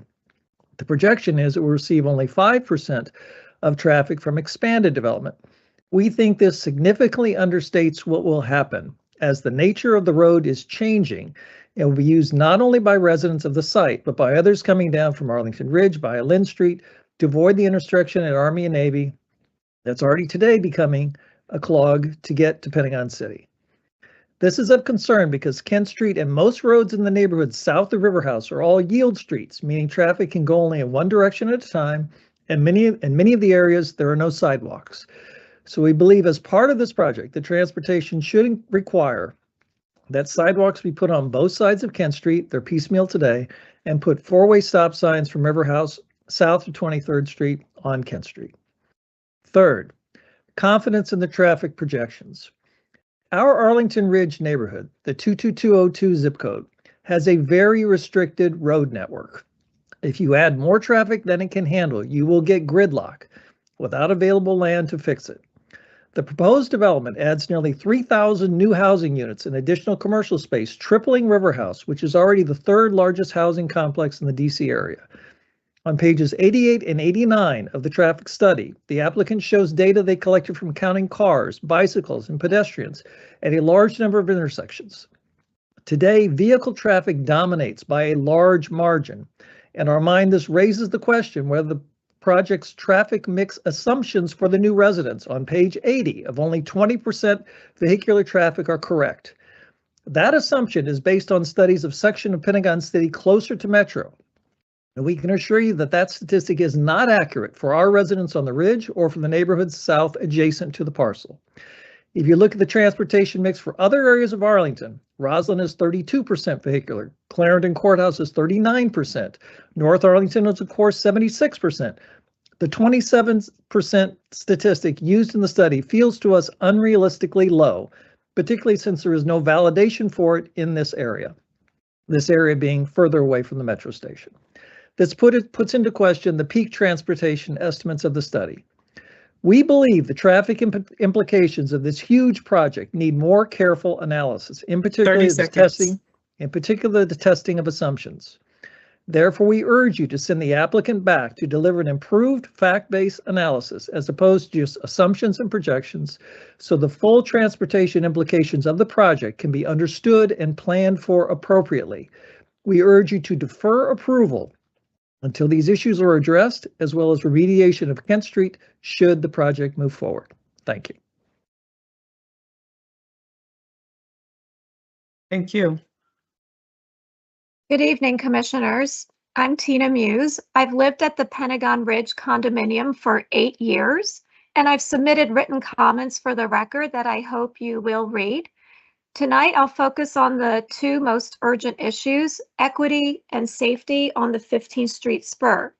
First, equity. Page 13 of the Pentagon City Sector Plan calls for street design that incorporates equity. Yet under this proposal, Pentagon Ridge would be the only residential building in the entire area to lose all adjacent parking access. Even River House, after the redevelopment, will have some surface parking remaining. Removing 100% of our access while other buildings retain all or some of theirs is not equitable transportation planning.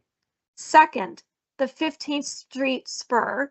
It is a narrow driveway used by residents and service providers to enter and exit our 2 active garages serving 32 households. No design, no matter how creative or expensive, can make expansive, no matter how creative or expansive, can make the spur function safely as a high volume primary green ribbon route. Notice I said primary green ribbon route. We're not against developing that part of the site. We're just not saying make it into the primary green ribbon route.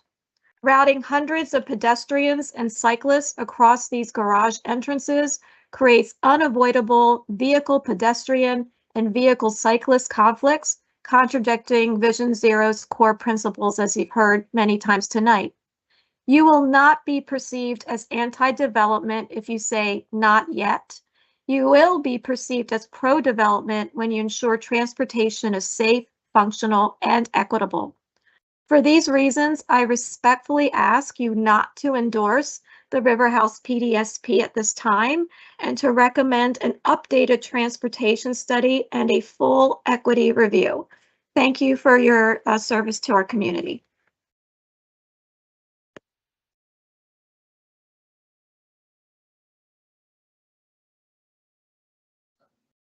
Good evening. I'm Susan Castorina, and I am also a resident of the Condo Association along the 15th Street spur. I've lived here for 9 years. I am also concerned that the transportation plan that has been utilized and developed for the River House development is outdated or was rushed or is just not accurately reflecting what's really going on our streets. Lots of people have mentioned the backup that extends from the 395 access all the way down to 23rd Street. But even closer to the 15th Street spur, you have where Lynn Street and Arlington Ridge connect. That's right across the 15th Street, right across the road from the 15th Street spur. That itself is also a very highly trafficked area, and you're trying to route pedestrians right into that. So you're making a confluence of pedestrian and high vehicle traffic where there's also low visibility. I'm concerned that's just not safe. There's been lots of talk about how many cars are here. In the almost 9 years that I have lived in my condo, I have seen the roads become more and more congested, extending beyond the traditional rush hours in the morning and evening and throughout the day. I'm asking you to please ask River House to take a look with today's statistics, not whenever they made the proposal, but with today's statistics. Look at how people are walking, look at how many cars are being used, look at the directions and the times. There's just too much congestion right now to say that this is safe and that their transportation proposal is good. I'm not trying to stop all development. I just think that you should move it away from a very steep hill that has a lot of cars coming around corners where they cannot see very well. I'm asking you to vote no on this for now until an updated transportation study could be made. Thank you very much. Goodbye.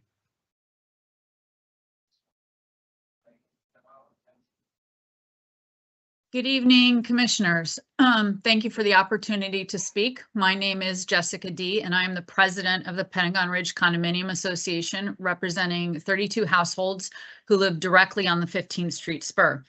I also manage the Transportation Demand Management Program for the Tysons Community Alliance, so I spend my days working to better the transportation options and infrastructure in that area. Arlington is frequently a point of comparison in those conversations, and I'm proud of that fact. So please continue to set the best example in the region that you can today by carefully considering the request we are making. That request tonight is asking the Transportation Commission to not endorse the River House Phase Development Site Plan until an updated and comprehensive transportation study is completed, and until the plan addresses significant safety and equity issues that directly impact our residents and the broader community. A project of this scale requires transportation analysis that reflects current conditions, not outdated information. The applicant has a timeline showing many meetings over a number of years. Please consider that just because there have been a lot of meetings, that doesn't mean that the issues we are presenting have been given their due diligence. As an example, discussing the transportation for the 4th largest apartment complex in the greater Washington area in a meeting tonight with 6 other subjects on the agenda is not giving the subject the community its proper consideration and evaluation. Please don't make the assumption that your role here tonight is to rubber stamp a plan that has been fully vetted. We do not feel that the concerns we are presenting tonight were fully discussed in the SPRC process. Despite many additional concerns, I want to focus on the 15th Street spur, shocker, because this is the most immediate and serious transportation flaw in the current proposal. The spur is the only driveway used by our residents to safely enter and exit our 2 garages. It is also used by our vendors and trash trucks throughout the week. Under this proposal, the spur would be transformed into a primary pedestrian and cyclist connector, channeling a large volume of people directly across our garage entrances. Currently, even with low volumes, our residents already navigate blind corners, restricted sightlines, and turning movements onto Lynn Street with caution and concern. Increasing activity would violate the most basic principles of the Vision Zero and the sector plan, which requires minimization of conflict points and predictable movement paths. We are asking for your help. You're not being an obstructionist if you ask for complete data and safe design. By ensuring the transportation system is safe, functional, and fair for all residents, you're fulfilling the commitment you made when you agreed to serve on this commission. For these reasons, I respectfully ask you to withhold endorsement of the River House PDSP until a complete updated transportation study is performed and the green ribbon alignment is revised to avoid the 15th Street spur. Thank you for your time and for your commitment to safe, equitable transportation in Arlington.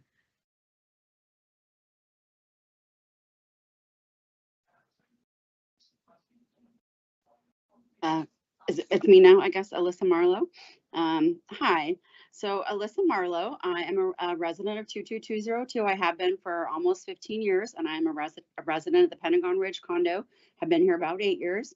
I'd really like to invite all of you to do a walking tour of the neighborhood here, or perhaps another mode of transportation to our neighborhood at relevant times of the day to see the conditions that I will outline below that clearly demonstrate where the study is lacking and outdated. The first one is, I think it's great to update the 15th Street corridor. To be honest with you, it's a little shady. But I have a question. How many of us have ever ridden a skateboard as a kid? I have. If we've ever ridden it down a huge hill, and you've ever had an adult tell you that's really unsafe, even though you've had a ton of fun, but you cannot do that again. I'd like to picture yourself or a kid that you know doing that down a massively steep hill, but in front of a garage where there are 32 cars that go in and out multiple times per day. It sounds really fun if you're a kid, but it's not fun if you're one of those 32 drivers like I am. So I just want to let you know that you are creating an opportunity for people to do that. It doesn't already exist. So I'd really like to encourage you to please reconsider the location of the green ribbon, or to come out here on a skateboard and to see the grading of this area. Side note, I'm a planner by trade. I have almost 20 years of experience in the critical infrastructure sectors, which includes transportation. The plan has the end state in mind, but it doesn't plan for the iterative process to get there. And it even leaves some of the current day status out. There's a couple of things it doesn't incorporate. The backup, which other people have mentioned, 395 Arlington Ridge commuter times. I'd love for you to come see those. Doesn't plan for or incorporate our disabled neighbors, those in wheelchairs, moms and strollers. There's a lack of planning for parking of scooters. It doesn't incorporate the growth of delivery rideshare drivers, Ubers, all those type of things, all the Amazon trucks. There's a couple intersections It's Army Navy Drive, South Joyce, Arlington Ridge, 23rd, and then some of the other neighbors have also mentioned the inequitable changes at some of the different locations, and that our area, last I knew, they were slated to remove sidewalks here. So you're also removing some of the walking areas for us and our neighbors, and then the parking as well. So we're definitely not being treated equitably here as some of the other neighbors are. So we ask for you to reconsider this. And I know you're all volunteers, so I thank you very much for your time and your consideration this evening. Thank you very much. Well, there's probably a few paid staff, but you know what I mean. Thank you. Take care. And that concludes all the speakers that have signed up. So with that, I will turn it over to the development team for their presentation. Thank you. Hey, thank you, Ms. Obakoya. Mr. Chair, members of the commission, my name is Kedrick Whitmore. I'm a zoning and land use attorney with Venable LLP, and we're excited to bring you our presentation this evening for the River House neighborhood. So on the next slide, was mentioned earlier, but we have been at this process for quite some time. We began the site plan process in 2022 after the sector plan was approved. And during that time, we've included 3 LRPC meetings, 5 SPRC meetings, multiple online engagements, as well as a significant number of meetings with folks in the community outside of the official public process. On the next slide here is a photo of the site as it is today. It's 3 large apartment buildings with a significant amount of surface parking. I want to point out here at the outset that this is an enormous site when compared to the property and development sites you guys are usually looking at. This is 36 acres. Just for comparison's sake, that is the same size, larger than Times Square. That's larger than the area between the Lincoln Memorial and the World War II Memorial in DC. So a very, very large area. You can see it's dominated by surface parking lots. Our proposal is to retain the existing apartment buildings and build on those surface parking lots. And it's also important to note, and you can see it here, that most of the site plan projects you see have a built-in network of streets, sidewalks, bike lanes, open space, pedestrian areas that create kind of a ready-made environment to support the development.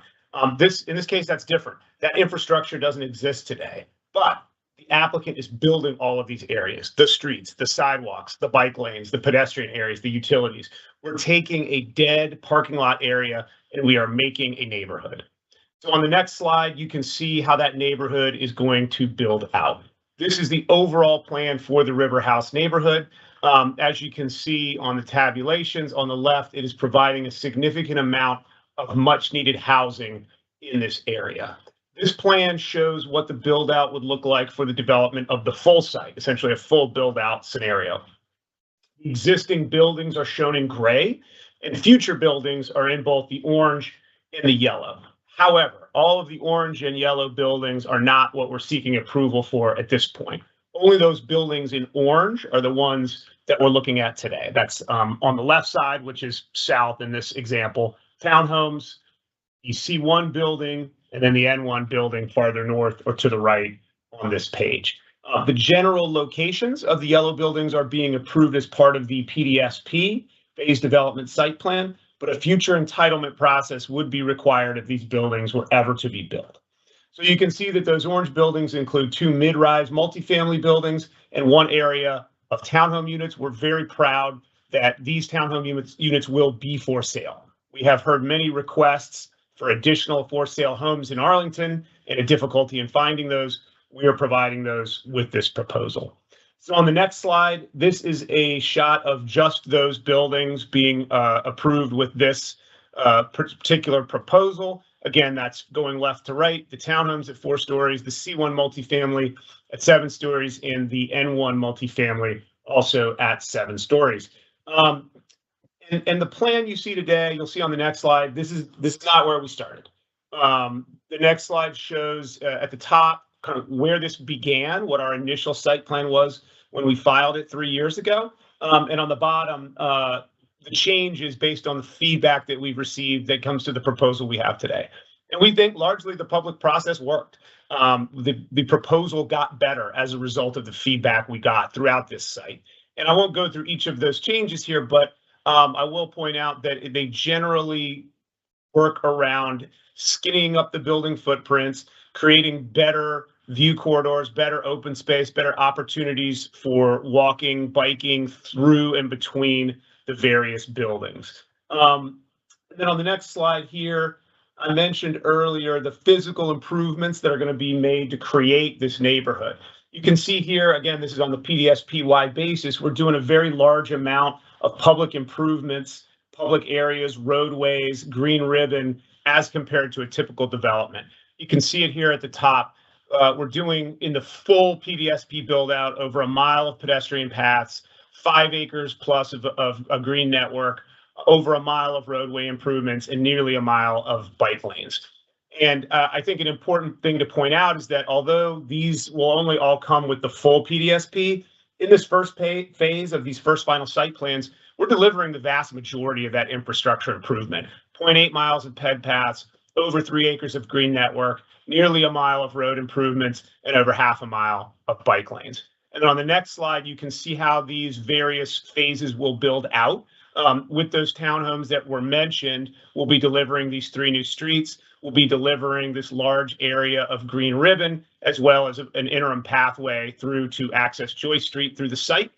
And then on the next slide, you'll see the updates that will come along with the N1 building. Again, another large chunk of that green ribbon space, a public open space adjacent to N1, and a road diet and updates to basically all of South Joyce Street up to the Army-Navy Drive intersection. And so with that, on the next slide, I will turn it over to Chris Fornash to discuss the transportation elements of the plan. Thank you. Thanks, Kat. I'm Chris Fornash with Nelson Nygaard. We're multimodal transportation planners and based in Washington, D.C. I want to, on the next slide, highlight what the sector plan adopted in 2022 says specifically about this site, about the River House site. Specific improvements called for an easement of up to 30 feet along South Joyce Street. Now you'll hear us refer, or you'll hear me refer at least to Big Joyce. We distinguish between the segment of Joyce north of 15th Street, that is the section you probably think of automatically, versus the section south of 15th Street as Little Joyce, and I'll get to why in a few moments. But the sector plan called for up to 30 feet of an easement to improve streetscape and provide bike lanes on the River House property. Improved access for people walking, biking, driving to both Arlington Ridge and Aurora Highlands neighborhoods, and the application of the residential parking guidelines with which you're quite familiar to manage the amount of parking provided for the site and future development. And to achieve some of those goals and to meet some of that guidance, to use the kinds of urban design strategies that you're quite familiar with to support alternatives to driving, including application of TDM. And notably, the sector plan called for a full multimodal transportation assessment, MMTA, for large parcels, while the sector plan contemplated the overall impacts of traffic from that new development in the sector plan. It also called for a detailed assessment for large parcels such as this, which we'll talk about in a moment. Next slide.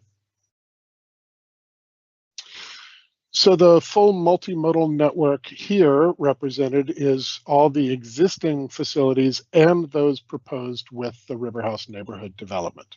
We'll highlight first in yellow the surrounding street network as it exists. We've heard discussion already about Lynn Street and Arlington Ridge Road, Army-Navy Drive, of course, 16th Street to the south in the Aurora Highlands neighborhood, and on the east side of the property, page down here, Joyce Street, the segment of Big Joyce, as I described earlier, leading from Army-Navy Drive on the right side of the graphic here with the big orange blocked arrows indicating that we're proposing substantial improvements to that section of Joyce, and then the dashed brownish red lines through indicating new streets and other street improvements proposed as part of the full PDSP. In green, you see both central and in the larger green dots, the proposed main green ribbon spine through the project running east-west, and then the associated secondary green ribbon routes running north-south and east-west through other segments of the site. Now, again, that's existing and proposed multimodal network facilities for the full PDSP. Next slide, please. Here we're highlighting design elements of those multimodal facilities. So this graphic is a little bit busy, but it's trying to show you a lot, and we'll take it down into the site plan level in a moment on following slides. But you see in the legend in the upper right, what we're showing here is everything from the streetscape elements, including frontage zones and planting strips, to the relative width of the pedestrian network of sidewalks and paths, to green ribbon network elements by size in terms of the shading of the color green, bike network elements, including a limited application of shows within the site, bike lanes and protected bike lanes, notably on South Joy Street, and then further delineation in gray and dark gray of moving vehicles and parking and pickup drop-off spaces. Next slide, please. And again, that's for the full PDSP.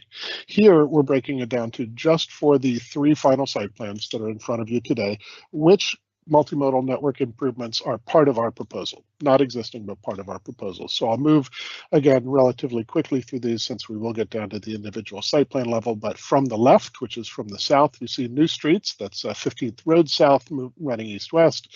You see extended Kent Street and Lynn Court at the top left of the graphic there. You also, in terms of streets, see the proposed improvements to South Joy Street at the bottom of the page. And I do want to note, and I'm sure Belle will come back to this when we focus more on the green ribbon in particular before too long, at the upper left of the graphic here, a connection to the Hume stair that was noted in some of the comments earlier. And then just above in one, sorry, I can't indicate with a pointer, a stair connection up to Lynn, and meeting the the central spine of the public space. Next slide, please. So now, moving to the site plan level, this is for Land Bay S, which is the townhomes proposed in the south and southwest parts of the site. The map in the bottom shows the proposed multimodal network elements as I described before, and just to supplement that in dashed lines, the existing elements that are being retained. Notably here, we have the high quality green ribbon through the site that's been commented on already, improved accessible connections up to South Lynn Street, both via the street and via the path, and a fully connected street network through the site, including the new streets I mentioned earlier, and a bike lane on 15th Road South. Next slide, please. Moving further north in the site, this is for building N1. You might notice I've skipped building C1. There aren't any specific transportation network changes proposed as part of the building C1 site plan. They're all either in Land Bay S or building N1. So what you see here is a high quality green ribbon network through the site, including the stair connection up to Lynn that I mentioned a moment ago and we'll come back to later. But here I want to focus on South Joy Street. Here we are building a full quarter mile, about 1,300 feet of fully protected two-way cycle track along South Joy Street, adjacent to the River House property, taking advantage of that easement as noted in the sector plan. It's a reallocation of existing roadway space plus that easement to limit the number of through travel lanes from current 4 with an intermittent median to 2 through travel lanes plus turn lanes where appropriate. And as I noted before, a cycle track on the west side of South Joy Street with 2 6-foot bike lanes plus a 5-foot buffer from moving or parked traffic, depending on the specific location. This provides for, encourages lower speeds for vehicles traveling along South Joy Street, and provides for much safer crossings for people on foot, on bikes, with strollers, with packages. Lower speeds and shorter crossings make for a much safer environment. And in addition, we're proposing a mid-block crosswalk with a protected refuge in the middle, aligned with the Pentagon Row Plaza and leading to the Metro. Next slide, please. So now moving from the multimodal network elements, although they are still shown here on the screen, and specifically focused on the parking and loading. So for Land Bay S, where we have 132 proposed units, we have 214 garage spaces, and that is 1 space per unit for 52 over 2 units, or stacked flats, as we've sometimes called them in Arlington. and then 164 spaces for 82 townhouse units, so 2-car garage in each of those townhomes. The new street network also provides 26 on-street parking spaces to serve visitors and short-term uses. And I think importantly, these new buildings and new streets replace 772 current on surface parking spaces. Next slide, please. So for building C1, we do want to talk here a little bit about the parking. So building C1 is proposed to provide 102 units with 42 garage spaces, just over 0.4 spaces per unit, 6 garage spaces for visitors to the building, and 48 indoor bike parking spaces with at-grade access. This building replaces current 44 surface parking spaces. The arrows indicate where the blue arrow is where the vehicle garage is entered. The yellow area, arrow indicates where the loading dock is located. The red arrow where the at-grade bike parking facility is accessed, and then the yellow bar along South Kent Street indicates where there will be pickup and drop-off spaces adjacent to the building entrance. Next slide, please. Moving further north to building N1 at the same level of detail. This building includes 509 residential units and 15,000 square feet of retail space and a garage accommodating 512 vehicles. 265 of those 512 spaces are for the units in the building at a ratio of 0.5 units per 0.5 spaces per unit, plus spaces for visitors. There are 32 vehicle spaces to accommodate retail traffic. And then the remaining 215 vehicle spaces in that garage are to be made available to existing River House tenants to replace some of the surface parking that currently exists. The building includes 204 indoor bike parking spaces, again, accessed via at-grade roll-in for those 509 units, plus that's a ratio of 0.4 bike parking spaces per unit, plus 11 outdoor spaces on racks for visitors. There's also an indoor at-grade bike parking space for the retail and 3 outdoor for visitors. And this building and its garage replace 254 current surface parking spaces. The arrows again indicating in blue where the vehicle garage is accessed, in yellow where the loading dock is accessed, and in red where the at-grade bike parking is accessed. Next slide, please. Okay, now let's talk about analysis. As you're all familiar, site plans generally require a multimodal transportation assessment. In this case, it's particularly complicated because it's a complicated and very large site.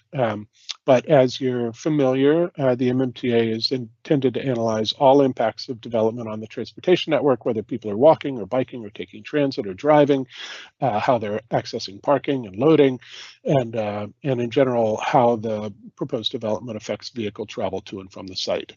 Now, the scoping or the technical contents of the MMTA are negotiated with Arlington County, and in this case with VDOT, because VDOT facilities are not too far away from the site. And here we have essentially 2 different scenarios we're analyzing. One is a future that includes full PDSP development, so all of the units and all of the transportation network changes that were described before, and then a second scenario that just looks at the impacts of the final site plans, the 3 Land Bay S, Building C1 and Building N1. In each of those scenarios, there is a slightly different set of multimodal network changes that I'll describe in a moment. We analyzed the impacts on 21 surrounding intersections that you see in the graphic to the right. And I think, I think that about sums it. Oh, the last point I wanted to emphasize here is just that the analysis does reflect adjacent county projects, including the bike facilities and lane reconfigurations that are currently being finished along Army-Navy Drive. Next slide, please. So for the first of the scenarios, I described the full PDSP. So to break it down a little bit, we start with base year traffic, including traffic generated by the current residents of 1,676 residential units at River House. We add in anticipated traffic from recently approved or recently built projects, other redevelopment anticipated in the sector plan, and then a factor for general background traffic growth. And then for the full PDSP, that's not just the 3 site plans that were in front of you specifically today, but the other future buildings, C2, N2, and N3, that does amount to almost 3,000 new residential units.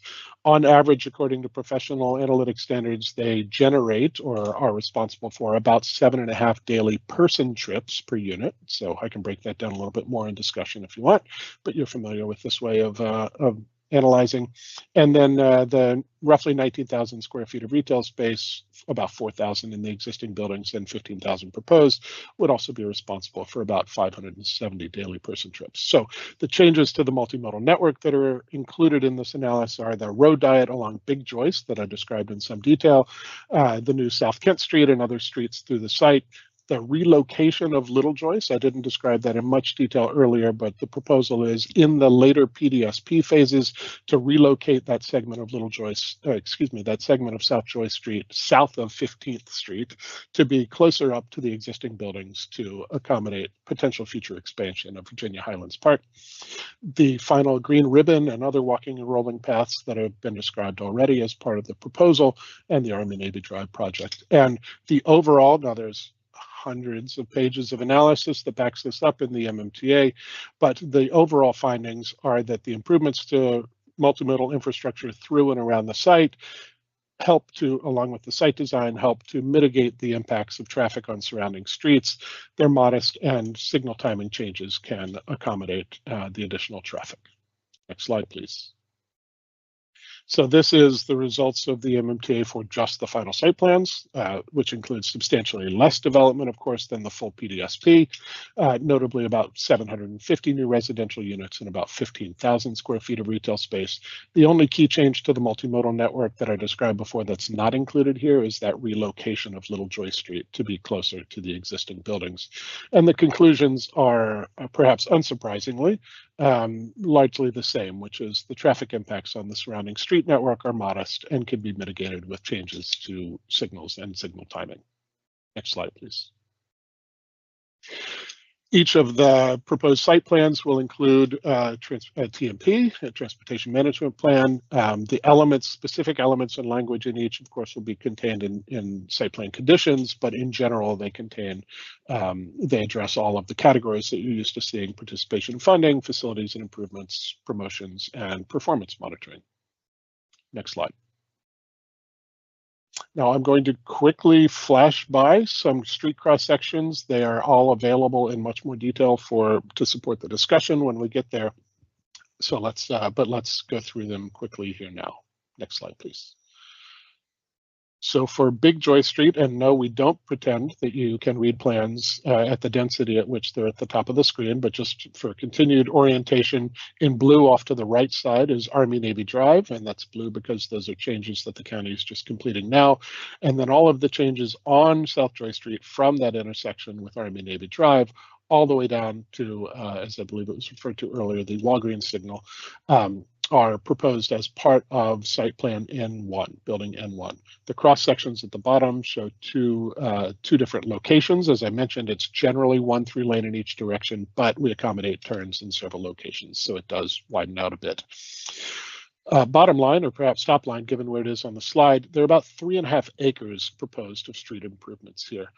Most often in site plans, the ones that you've seen, the ones that I've seen, streetscape improvements address the frontage of the building and maybe across the other side of an intersection if it's a significant project. Here we have about less than 400 linear feet of frontage for building N1 on South Joyce Street, and we're improving about 4 times that length in terms of the road diet on Big Joyce. Next slide, please.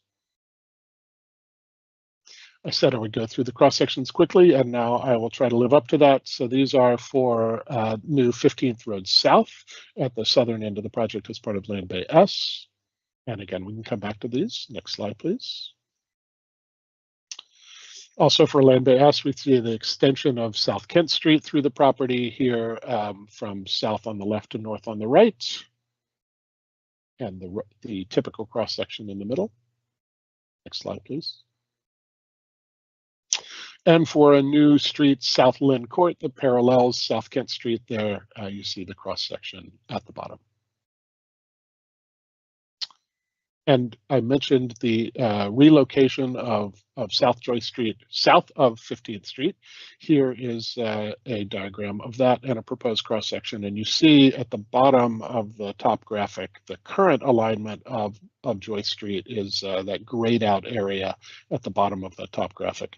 And the proposed relocation closer to the buildings that I mentioned before is shown in darker. Next slide, please. All right, then I'll hand it over to Belle to describe the green ribbon in some more detail. Thank you. Thank you, Chris. I'm Belle St. John Day, and we'll discuss the green ribbon. Next slide. This slide presents recommendations compiled from the Pentagon City Sector Plan describing how the green ribbon should feel and connect for new developments in Pentagon City. You can see the River House site on the western portion of the diagram with specific connections noted. On the right, the text and section detail the mandated dimensions, design elements, and experiential qualities required for implementation. Next slide. In alignment with the sector plan, these visualizations convey the anticipated user experience along the green ribbon as it traverses the River House neighborhood. Each segment responds to its surrounding conditions while maintaining a unified approach centered on biophilic design, visual clarity, and intuitive wayfinding. Next slide. This map presents the completed River House site and shows how the green ribbon network delivers the levels of porosity and connectivity envisioned in the sector plan. The blue circles denote the previously identified connection points, and the alignment of the green ribbon has been arranged to ensure safe, clear, and ADA compliant movement across the site. Next slide. Here we illustrate the portions of the green ribbon that will be built as part of the final site plans. As Ken mentioned earlier, the project will deliver a significant segment of the green ribbon early in construction, with approximately 1.1 miles located within the River House site. The map also highlights additional pedestrian connections to South Lynn Street, shown in blue. The longer, gently curving route at the center of the plan is the planned ADA accessible connection designed to maintain slopes under 8% and provide a direct, comfortable, universal access path for all users. The shorter blue segment near building N1 represents a stair connection, offering a more direct route to South Lynn Street. Next slide. Thank you to the commission and audience for your attention and time tonight. We look forward to answering questions or continued discussion as needed.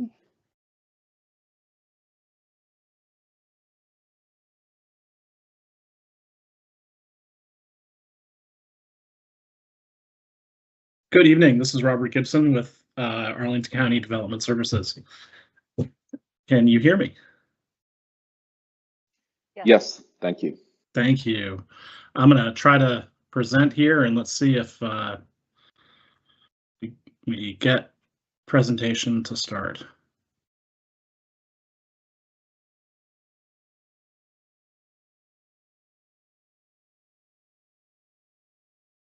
Sorry for the delay. Nope, let's stop that. And looks good on my screen, Rob. Is it full screen on yours? It is, yep. Okay, I'm not seeing that the same way, but excellent. Thank you for the feedback. Once again, Robert Gibson with Arlington County Development Services. I am the third planner to work on this project after over the three-year public review process for River House, and there were many more people working on the Pentagon City and Pentagon City sector plan update preceding this application. The River House neighborhood and its plans include a rezoning, a phased development site plan.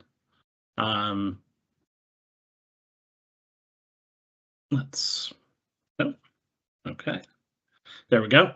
A rezoning, a phased development site plan. If you're unfamiliar with the phased development site plan process, the PDSP provides an overall framework for the development of the 36.6 acres of the River House site. It gives sort of the general general conditions for the build out, the location and types of development, and then subsequent to approval of the PDSP, each individual development following will have its own final site plan, and each of those final site plans would be reviewed in their own public process. In this case, we have reviewed 4 final site plans concurrently for building N1, Land Bay S, including the townhouses, building C1, and then we also have a site plan for the remaining, the 3 existing buildings to remain. Let me quickly go through some existing conditions here and the site. The applicant has given a very thorough presentation, and hopefully I can get through this pretty quickly. But the site is designated in the general land use plan as high, medium, and high residential, with GLUP note number 4, Pentagon City Coordinated Development District.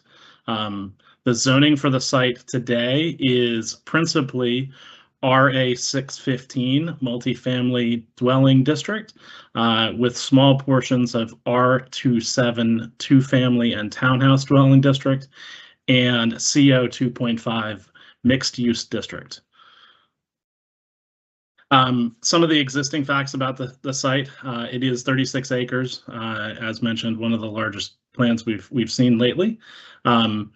It has 3 existing buildings on the site, which date back to the 1950s and 60s, the James, Potomac, and Ashley. These buildings range between 13 and 16 stories, and they have a total of 1,676 residential units amongst them. They also have about 1,000 square feet of existing retail space, and all of that is supported by 1,820 surface and garage parking spaces. The preceding the River House project was the Pentagon City sector planning process.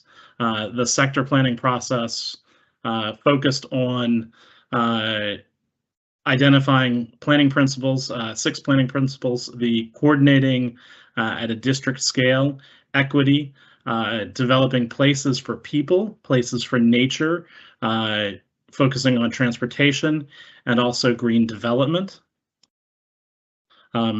Specifically, the sector plan identifies for the site to allow significant increase in existing site density through the special exception site plan process in order to make redevelopment feasible and achieve significant land use, community benefits, urban design, and transportation goals. Additionally, overall increase in density from the existing 47 units an acre to up to 150 dwelling units per acre as part of the special exception process, achieving community benefits, infrastructure detailed in the plan, including new and improved public spaces. Furthermore, at the River House site, site plan conditions and targeted community benefits to enable higher density development should include the following: expansion of the Virginia Highlands Park through land dedication, construction of a realigned segment of South Joy Street, and interim improvements to Grace Hopper Park associated with new street alignment. The creation of green ribbon segments throughout the site, the creation of additional public space on the site totaling at least 2.5 acres, the provision of an easement of additional 30 feet of width for South Joy Street to provide protected bicycle facilities, and then an additional at least 10% of net new density above the base density as on-site affordable housing. So this is some of the plan guidance. I'm going to go into some of the additional plan maps, but I also wanted to recognize that the Pentagon City sector plan included with it a holistic transportation study for the area, and that transportation study included the densities assumed for this site, and so the board approved that plan, envisioning the scale and scope of densities that you're seeing in this project. The Pentagon City Sector Plan, I'm going to walk through 3 quick maps for you that relates to transportation. The streets and path network, as you see here, and almost all of my maps are going to be having north on the right-hand side of the page and south on the left. And so just to orient you. And so the paths and street networks includes both the green ribbon elements along with existing and future public ways. In this case, the project is bringing forward new streets, new public streets in all of the locations envisioned for new public ways as part of the plan. Additionally, the plan had recommendations for bicycle network improvements, including the county improvements on Army Navy Drive, the cycle track improvements that the applicant has discussed providing along South Joyce Street, and then additional bike connections through the site, through the green ribbon, and through the site to connect with South Lynn Street and ultimately Arlington Ridge Road. And then, as Belle discussed, the green ribbon plan for the project. I think it's really important to ground ourselves on what the green ribbons are intended for. The green ribbons originated in the livability work that even preceded the sector plan. These represent a major community goal and have been integrated into the sector plan. The green ribbons can be a mix of public sidewalks, paths, public open spaces, and pathways through private development, all with a biophilic and nature-oriented focus. And the project works to achieve that with its proposed new streets, paths, and open spaces. The applicant has talked about its buildings, and I'm going to try to quickly run through these to ensure that we're timely. The 3 existing buildings to remain will keep 1,676 units on site. The initial phase of the PDSP includes Land Bay S, which is principally the townhouse, which is the townhouse and stacked flats development. The N1 building, which is the large building along South Joyce Street between the Potomac and the James. And then the C1 building, which is generally grouped with the Land Bay S area. These 3 projects and site plans that are before you today represent 742 new homes. And these new homes are achieved through removing almost 800 more than 800 parking spaces, surface parking spaces. So the project is really doing an excellent job of converting surface parking from places for cars to places for people. In subsequent phases of the PDSP, there are 4 additional buildings. These 4 buildings are all proposed to be taller and denser than any of the buildings proposed today. With those 4 buildings, N2, C2, C3, and N3, an additional 2,000 residential units could be achieved on site, in addition to the other benefits of the project. In total, this would deliver 4,466 homes on this 36-acre site, which represents a significant goal in the sector plan to provide housing for Arlington's future. The housing is also of mixed types. heights and styles. So with this project, you'll see Land Bay S, principally a townhouse project, which is very uncommon for us to see large-scale townhouse projects come through the site plan process. Then we have the C1 building, which is a smaller 7-story building, and then the N1 building, which is a larger 7-story building fronting on South Joyce Street, which will also include retail space to support Virginia Hospital Center urgent care facilities. And then C2 and C3 are tucked between the Ashley and Potomac, with N3 fronting the Potomac along South Joyce Street, and N2 bookending N1, creating a public open space greater than 1 acre that connects through and across to the Westport public open spaces to the east. We've discussed what is proposed with the initial phases of development, and this map just shows you specifically where those are going to occur. Specifically at these individual levels, the applicant's done a nice job of describing this, but I'm going to run through it one more time just quickly for the record. The Land Bay S is proposed for 50 stacked flats, 82 townhouses, and a total of 132 units. It is going to include primary and secondary elements of the Green Ribbon Network, along with interim path connections to South Kent Street and Virginia Highlands Park. This is proposed to have a LEED Gold certification, but is not part of our Green Building Incentive Program, which has additional requirements for the provision of bonus density. The site is going to be parked with approximately 214 spaces inside of each of the associated with each of the townhouses and stacked flats, 2 spaces for each townhouse, 1 space for each stacked flat, and then there are 26 on-street spaces proposed to support these units, primarily for the visitor use and pickup and drop-off activities.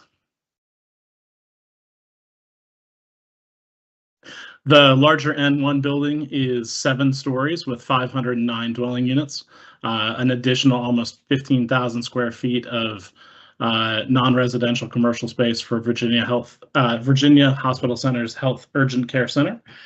This project will also provide Green Ribbon secondary route connections parallel to Lynn Street, along with specific connections up to Lynn Street, Army Navy Drive, and over to Kent Street.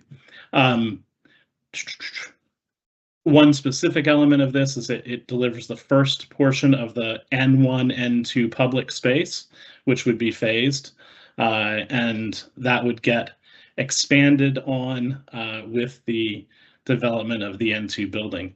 The most significant community benefit associated with the N1 building is the construction of the road diet improvements along South Joyce Street. As the applicant has identified, this is roughly a 1,400-foot long segment of improvements, far exceeding the 400 feet of frontage that that N1 has along the road. From a sustainability perspective, the N1 building is participating in the Green Building Incentive process. It is going for LEED Gold. It will have automatic update standards for energy optimization and burn-friendly materials and other prerequisites of the GBIP. The parking within the N1 garage includes 265 residential spaces, 32 retail spaces, and then 215 spaces to support the existing residents in the James, Potomac, and Ashley. The next site plan that we have is for the smallest of the buildings, the C1 building, 7 stories with 100 multifamily units. It is proposed to be LEED Gold also, however, not participating in the GBIP. It is proposed with 48 parking spaces at a parking ratio of 0.47 spaces per unit, including visitor spaces. Overall, this diagram presents what the build out of the River House site will look like after the initial phases of development of Land Bay S, the N1 building and the C building.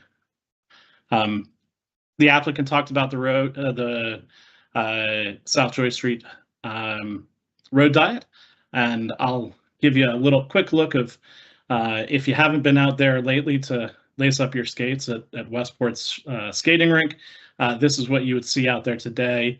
The 2 travel lanes in each direction, parking on both sides, on-street bike lanes, and then trees or a left turn lane in the middle. A very expansive curb to curb of almost 70 feet and a crossing distance of about 50 plus feet for pedestrians that are crossing along this corridor.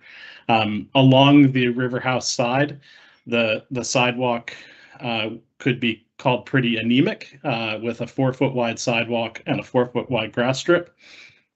With the road diet and the added right-of-way, the applicant is proposing to substantially improve the character of the west side of South Joy Street, including a 10-foot wide minimum sidewalk, buffered by buffering a protected 2-way cycle track with a 6-foot wide planting and tree strip area.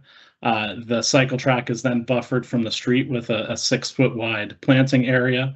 And then along the curb edge, that space can either provide transit use, parking use, or PUDO activities.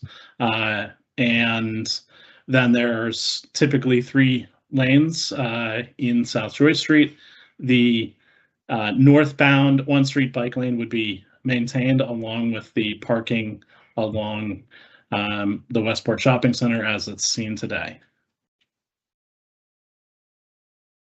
The applicant alluded to the realignment of South Joy Street or Little Joyce as part of the second phase of or second tranche of development in the PDSP.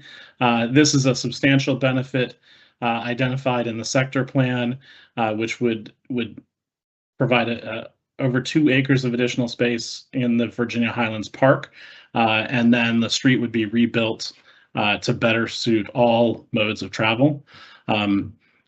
It provided a single travel lane in each direction, on-street parking on one side of the street, and then on the park side, a 12-foot wide multi-use trail would be provided along with buffered by a 6-foot landscape area. And then on the development side, an 8-foot wide sidewalk is proposed, buffered by a 6.5-foot wide planting area. Additionally, primarily with the development of Land Bay S, there are new streets, public and private, proposed in the project. These streets are identified as South Kent Street, which extends Kent Street from the neighborhood to the south to the site through the site's parking lots and to an existing driveway on South Lynn Street, and then another public street connection between South Joy Street and South Kent, 15th Road South. 15th Road South projects west of South Kent Street as a private street segment supporting the townhouses. And then from that, looping back around to South Kent Street is South Lynn Court, which is also proposed as a private street. Behind the townhouses along 15th Road and 15th Court is a small private alley that was placed there in order to support rear-loaded garages. Changing this from rear-loaded front-loaded to rear-loaded garages along 15th Road and Court was a significant change within through the SPRC process. I'm not going to talk about all of the details of each street, but highlight just a few quickly. Both of the public streets, Kent and 15th, are proposed as 2 travel lanes, 1 in each direction, with a proposed uphill bike lane. The bike lane and bike facilities here weren't specifically envisioned in the sector plan, but we identified that since fire needed to support this area, providing 1.5 extra feet, allowing a total 27.5 foot wide section, could both support better support cyclists in this area, giving them a space to climb up the grade in this area, while also meeting the needs of our fire department.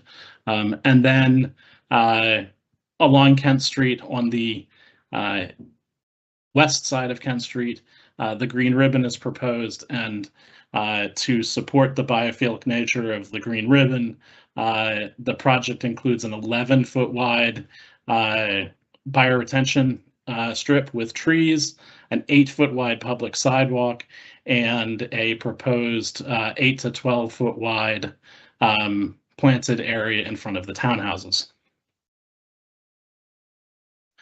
On 15th Road, it maintains the same street cross section as South Kent Street. The green ribbon is proposed along the south side of the roadway with an 8-foot wide sidewalk and a 9.5-foot wide tree planting zone. The applicant proposes narrowing and widening the sidewalk along this section in order to create additional spaces for people to gather and sit and enjoy the green ribbon, and this will widen the sidewalk and narrow the planting accordingly. On the opposite side of the street, a 5-foot wide street planting strip and a 6-foot wide sidewalk are proposed. On 15th Court, this is a continuation of 15th Street in many ways. The green ribbon continues on the south side of the street. The bike lanes do not continue on 15th Court. However, its need for fire access does. So there are 2 travel lanes that total 26 feet.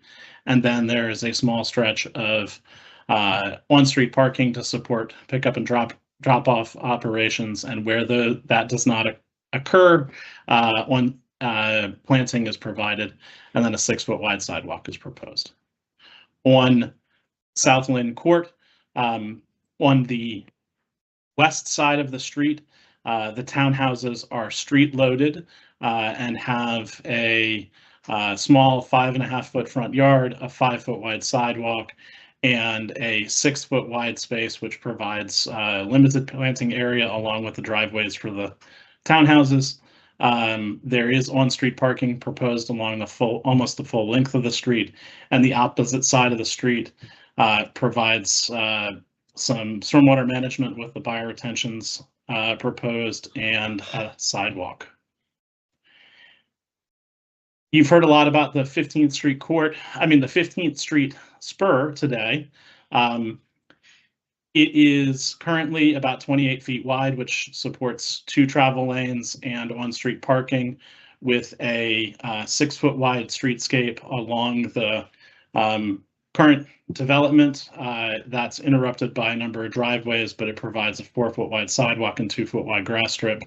The project proposes narrowing the street to 23 feet, limiting it to 2 travel lanes in each direction. And my notes here are it'll maintain the sidewalk on the west side, and a new 8-foot wide sidewalk will be proposed on the east side, extending from the terminus of the green ribbon at the site's property line up to South Lynn Street, where new crosswalks and crossing improvements are proposed. In addition to the street improvements, there are a number of green ribbon connections proposed to connect the surrounding community with the improvements envisioned in the plan, both the PDSP and the sector plan. With Land Bay S, there are 3 specific connections that are proposed. One, a connection that leads to the abandoned Lynn Street right-of-way that will take you to Lynn Street and the Hume School. This is a direct connection up 15th Court into a series of switchbacks to deal with the grade in that area. But it does provide an excellent connection from the site into the surrounding community. Then the primary green ribbon connection at 15th Street, which has been talked about by Belle in her discussion of how it includes both stairs, ramps, and seating areas. And then there is a third connection, which is a connection of the green ribbon to South Lynn, parallel to South Kent Street. This is actually a very important connection, and based on community concerns about accessibility and the 15th Street spur, that connection has been widened to 8 feet and has been moved from being delivered with the N1 building to being delivered concurrent with the improvements in Land Bay S and the green ribbon connection to the 15th Street spur.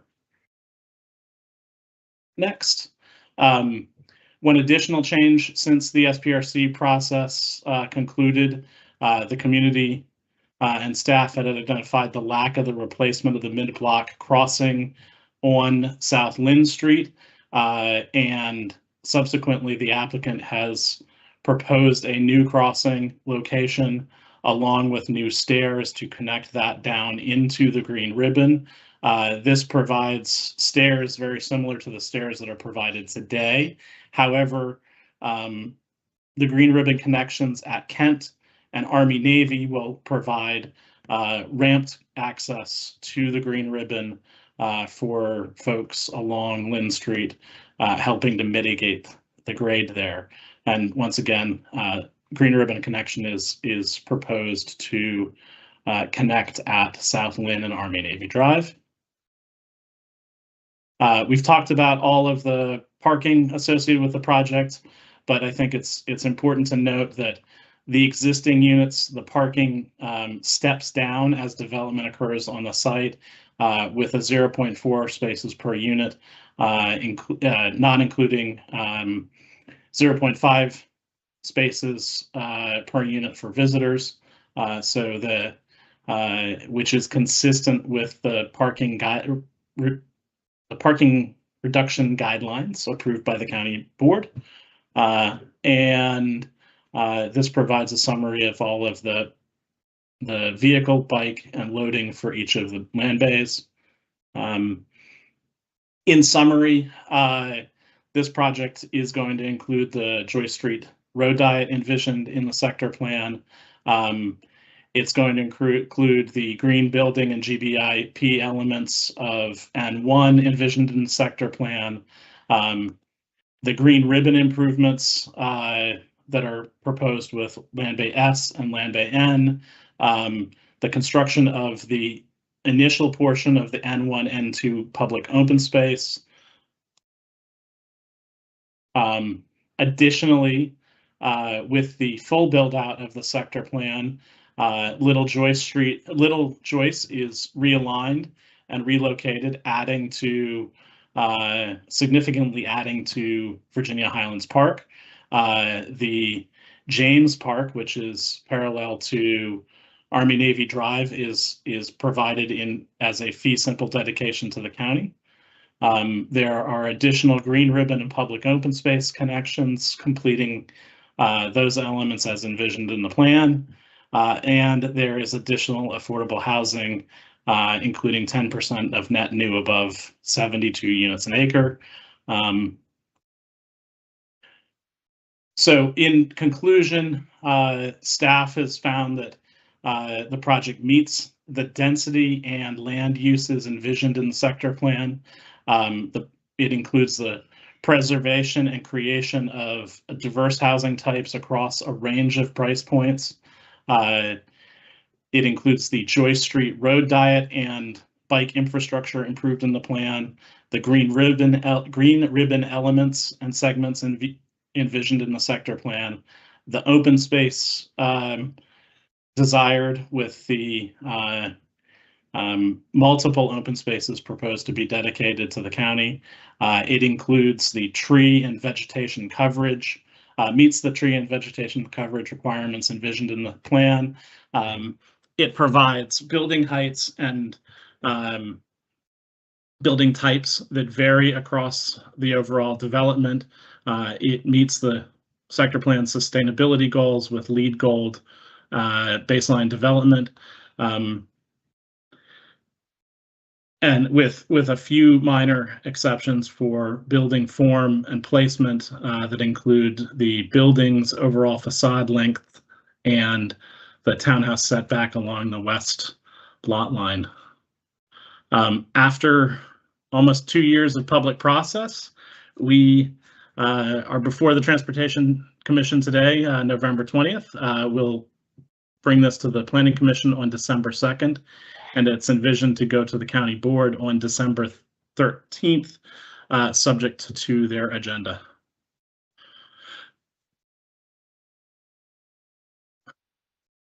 Overall, staff supports the proposed project, the rezoning, the PDSP, and the 4 final site plans before you, and has recommends to the County Board to adopt the rezoning ordinance, adopt the phase development site plan,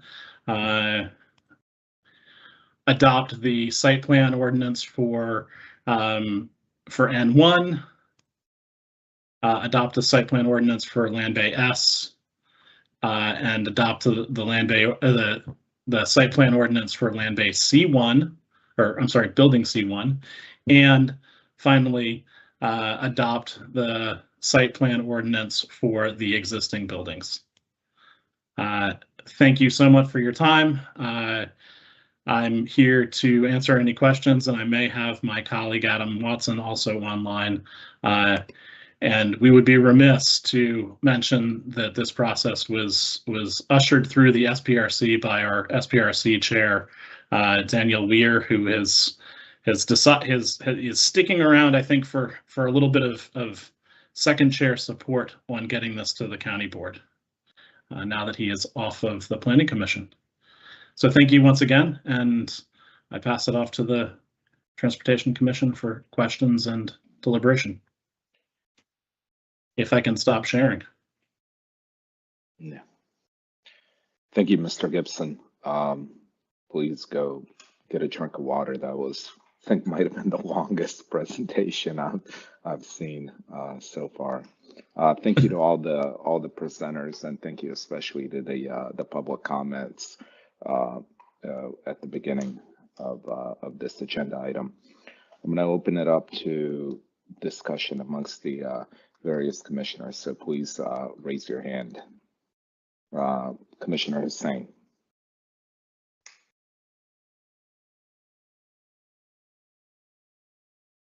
Commissioner Hussain, please go ahead. You are muted. You are muted. I'm muted. Thank you. Sorry about that. Sorry. No, I just want to say you guys have done a great job. It's a big project, and I appreciate applicant, staff, public, a lot of great discussions. So I appreciate it. I did have a couple of questions, and my internet cut out in like the last 5 minutes of the presentation, so I'm just may have missed this. But just looking at my notes, so I'm looking at South Joyce. The cross section of the street, I think the travel lanes look like they're, I think, 10 or 11 feet, but I'm looking at, I think it's South Lynn Court, 15th Street, 15th Court. Some of those travel lanes I saw are 13 feet.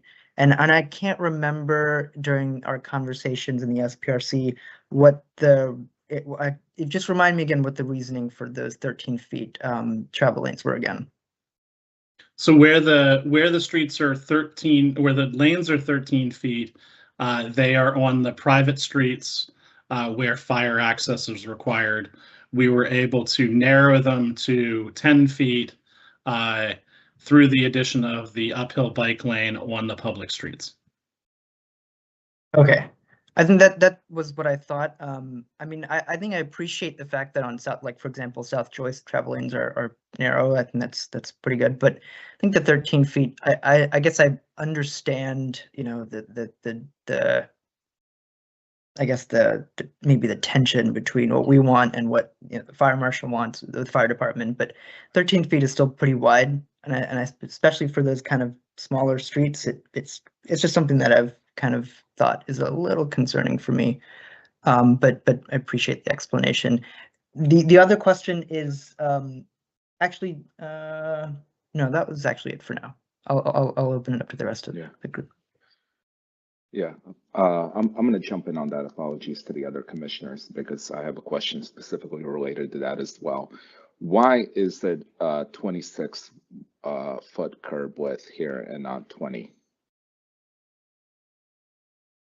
I can jump in there. So any structure over 30 feet requires a 26-foot wide fire apparatus roadway, and that's dictated by the fire marshal. Okay. Yeah. I mean, we keep coming back to this, and we're taking the words of, I mean this no disrespect, ostensible experts that have pretty poor record of safety compared to the other developed and industrialized world. You don't have 26-foot curb widths in other developed countries and have a better record of fire safety. But that's a discussion for another day. Commissioner Theo, please go ahead. Yes, I know we are definitely going to be addressing the concerns with the 15th Street spur and the connections to the Greenway later on. But I wanted to bring up a couple of other points that some public speakers brought up. Let's see, I believe it was one of the earlier public comments was talking about about concerns with the Pentagon City metro capacity. And I just was looking at WMATA's data, and capacity at that metro station, Pentagon City, is significantly down from its peak, I think in 2012, where it was over 15,000 riders per day. And it's now, after COVID, it's been inching back up, but it's still only at 9,000 riders per day. So Pentagon City Metro Station still has plenty of capacity to go, even with thousands upon thousands of more residents and riders. And there's also concerns about sidewalks on Kent Street because of course, that's outside the scope of this site plan or of this amendment. But I do believe that Arlington County has, through its neighborhoods program, has a missing link program to get new sidewalks in neighborhoods to fill in gaps, which Kent Street definitely has. I've walked along Kent Street many times, and yeah, the sidewalks bounce from one side of the street to the other. It's very inconsistent and patchy. That's not something the county can do on its own arbitrarily. It requires the buy-in and agreement from the property owners, because it would be taking an easement, I believe, from their property to build those sidewalks. I'm going to go ahead and post a link to that missing link program and how to apply for it. And I think that will help the residents along Kent Street get the sidewalks that they are concerned about. I'm posting that in the chat. All right, I'm looking forward to the rest of the discussion about the spur and the Greenway. Thank you. Thank you, Commissioner Theo. Vice Chair Furman, please go ahead. Thank you so much. And yeah, thank you to everyone who spoke on the subject and also presented on it. Are we withholding on questions of the 15th Street spur for the moment for a more like another conversation? I want to make sure of that before asking questions about it. Seems like everyone wants to talk about that, so let's jump in. Okay. Well, I do have something before that. I just wanted to, before going down any of those roads, ask one question first, which is to make sure that we're addressing one of the concerns that was raised by a couple of the speakers.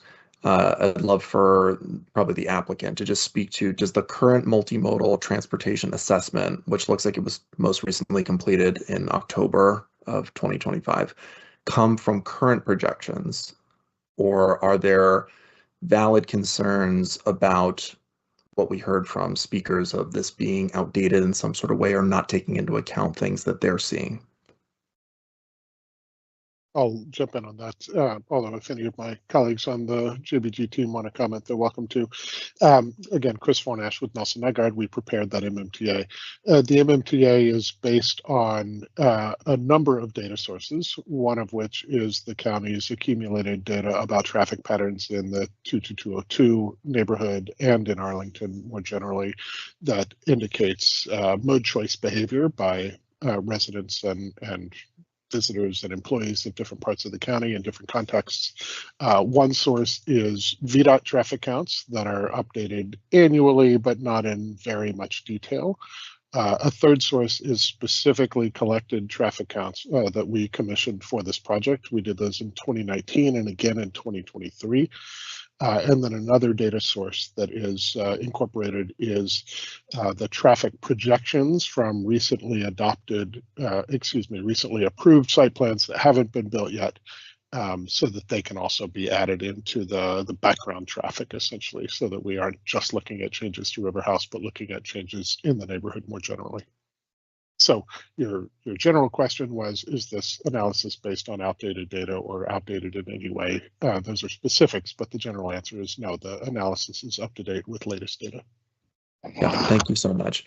The other question that I had before directing any questions about the 15th Street spur in particular, for the proposed switchback, specifically, for example, the one that is being proposed between possibly the Hume School and South Lynn Street, are these very tight, that's at least what they look like, very tight switchbacks going to be designed to accommodate larger bikes, cargo bikes? Like what type of size are we looking at for the switchbacks there? Because as an example, I can't use with my kids in our cargo bike, the bike ramp switchbacks between 4 Mile Run Trail and Potomac Yard Trail. We end up having to do an alternate route because the switchbacks are too tight and it can't fit in that space. What type of spacing are we looking at for these ones in particular? And I'm not sure if that's an answer from either Carlos or from Bell, but I'll just preface it by saying that the view and the look of this as looking narrow is part of the reason I wanted to mention the size of the site, because when you look at one of these switchbacks on a 36-acre site, it looks tiny, right? Any portion of this plan. But I don't know if Carlos or Bell, if that's one of y'all want to speak to that size of those switchbacks. Yeah, this is Belle. I can jump in. So those ramps are all 8 feet wide with 8-foot wide turnaround. So while it's not specifically designed for cargo bikes, it is a more robust pathway there. So it could be done. Yeah, thank you. It's substantially wider than the variety that I'm thinking of elsewhere in our county. So I appreciate the answer on that. I think that is sufficient for most purposes. Now to jump in on the 15th Street spur with some of the responses and concerns that we had about this. I think first, just hearing maybe a direct response by maybe the county and the applicant on the slope steepness, because I think that was kind of the primary impetus for a lot of the concern around the, feeding the larger sidewalk area into this part of the street. What are the county and the applicant's responses to that? Carlos, let me field that, and then I'll hand it off to you and Belle to provide additional information. Let's see if I can share my screen here. So we understood that this was a really significant concern of the community, not just from what's going on at 15th Street, but also, sorry, my sharing is still somehow problematic. From the 15th Street spur, but also for accessibility for different users and connectivity. It's really important to oops. It's really important to get this shared correctly.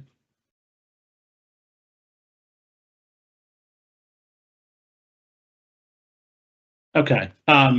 It's really important to understand that there is a lot of grade change between the intersection of Kent and Lynn Court.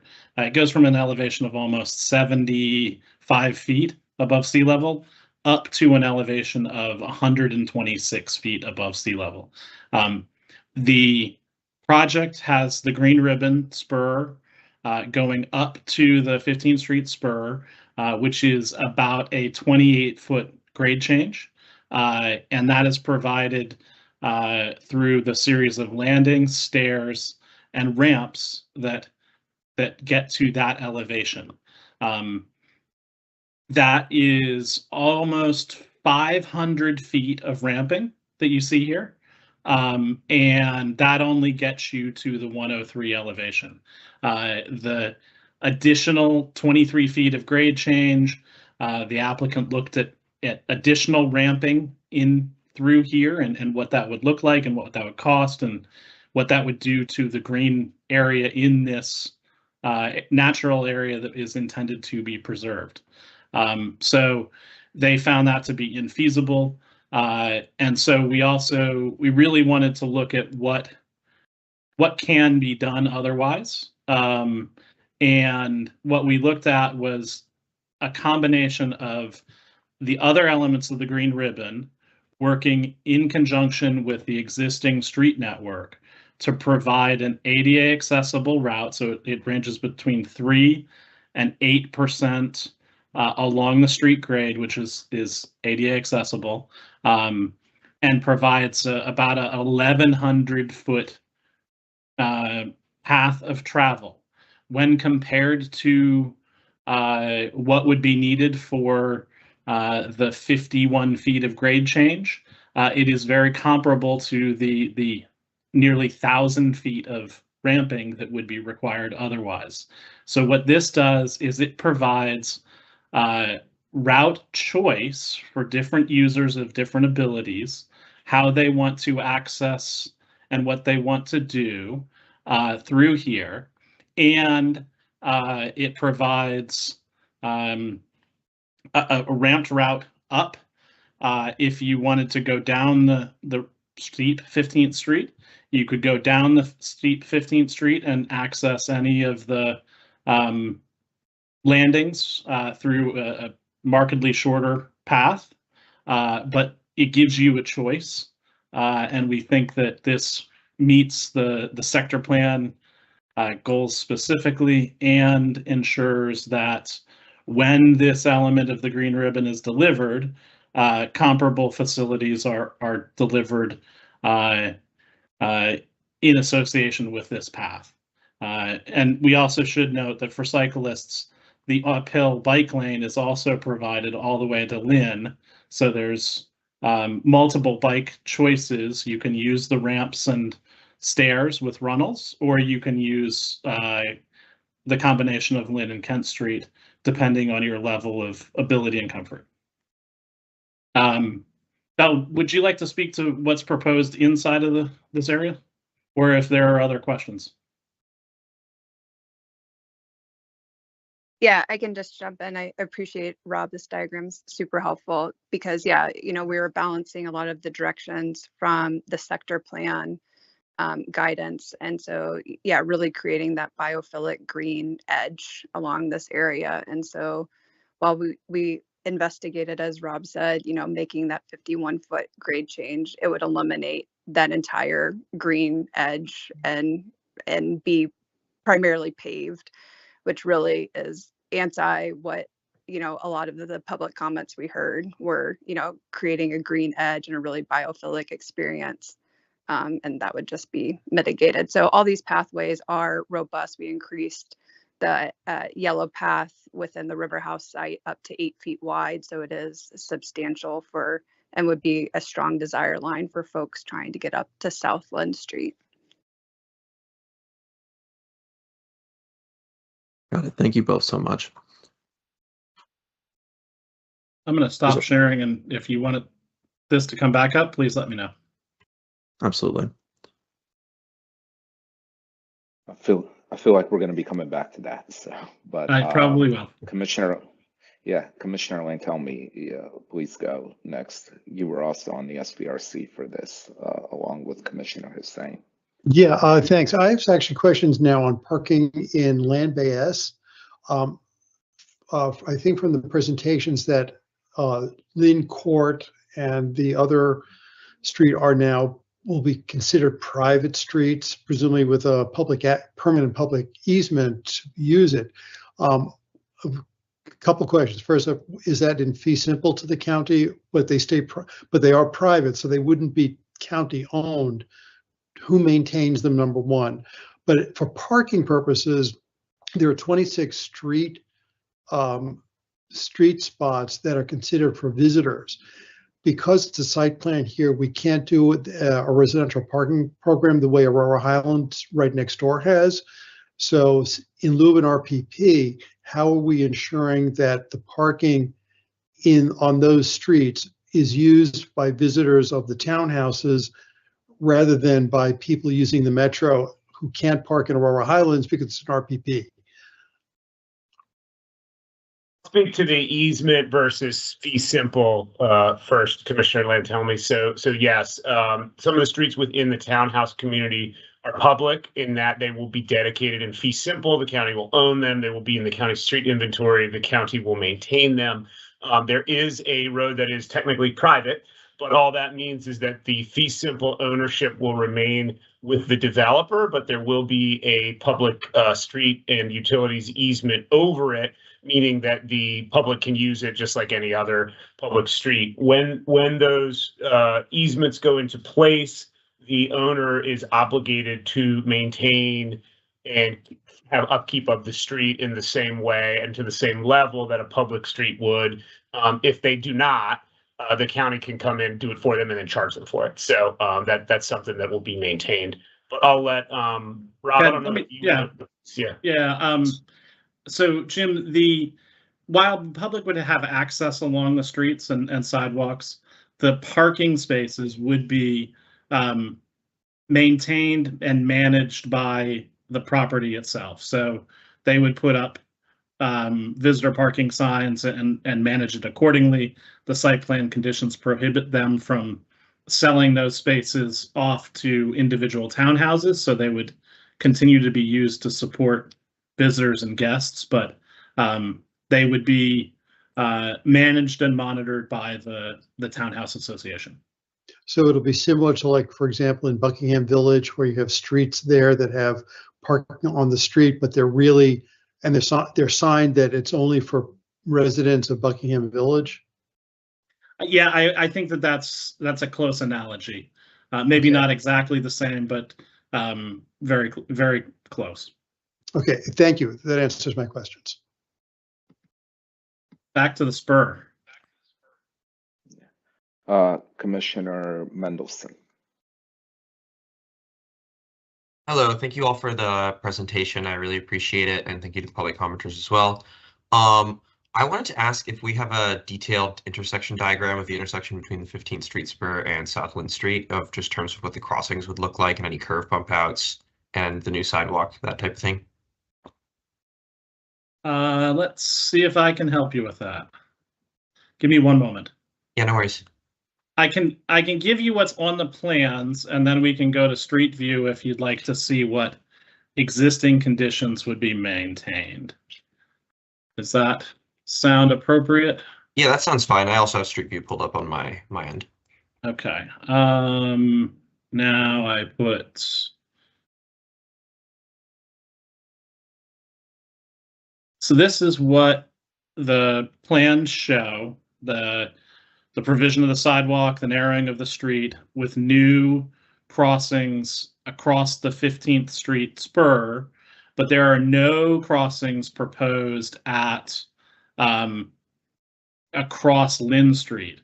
That would happen just a few feet to the south along Lynn at Army Navy Lynn intersection, which was recently redone. Yeah, understood. Thank you so much. Yeah, that's very helpful. And then one other follow-up question I'll ask to address some of the steepness concerns brought up.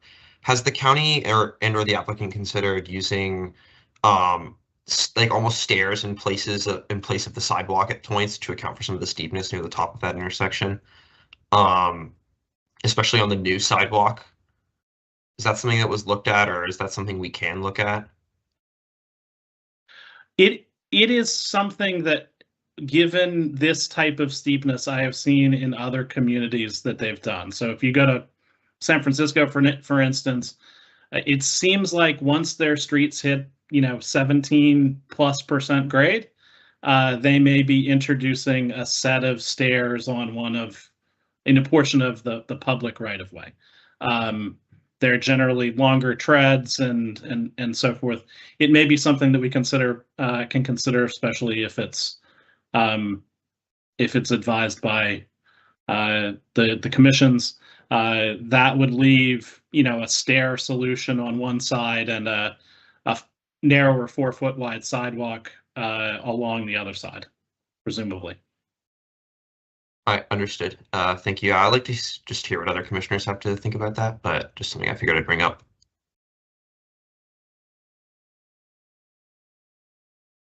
Thank you. Commissioner Lantelmi, do you have a new question, or is your hand up from before? Oh, I'm sorry, I'll take it down. Yeah. I'll ask a question, and it was brought up by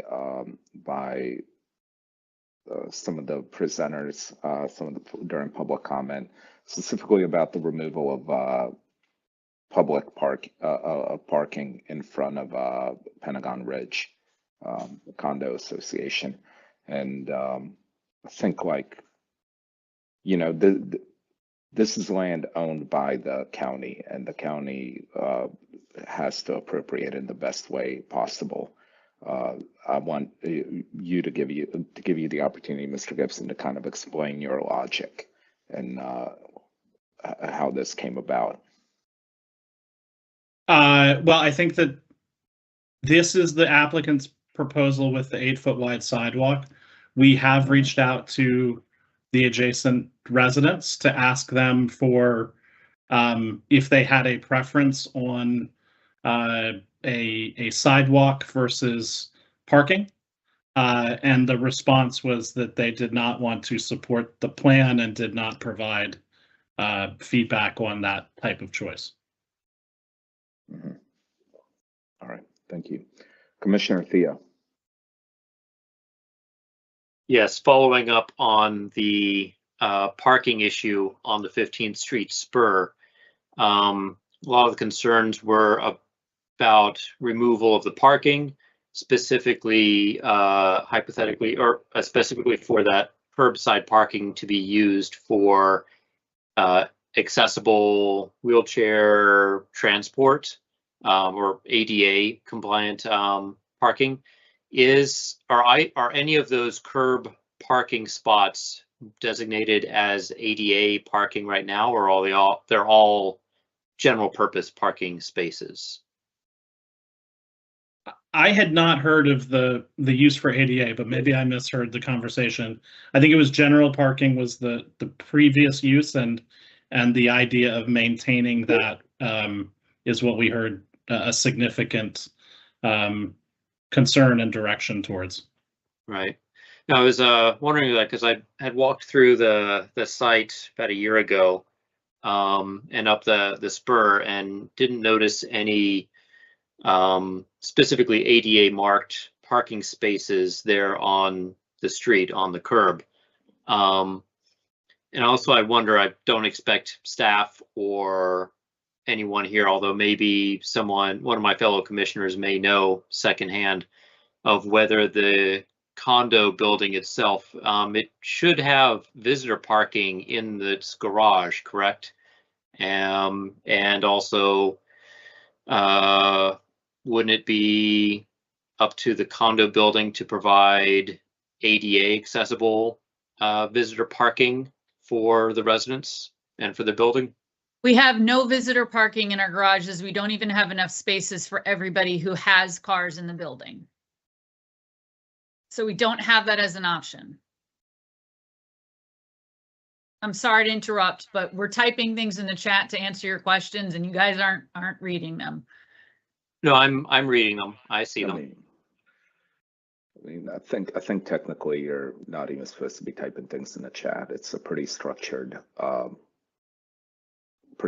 process. There was the public comment period, and it exists this way for a reason. I know a lot of people are frustrated, but you know, if we can return to order here, it'd be good. Thank you. I mean, we're going to be discussing this for a while, so if we're not getting to something right away, doesn't mean we won't be down the road. So thank you for your patience. And I'll just finish my, I guess, questions, comments by saying visitor parking, especially ADA visitor parking for the building, I believe that would be up to the condo to provide that from the parking spaces and being able to provide access to the garage for visitors.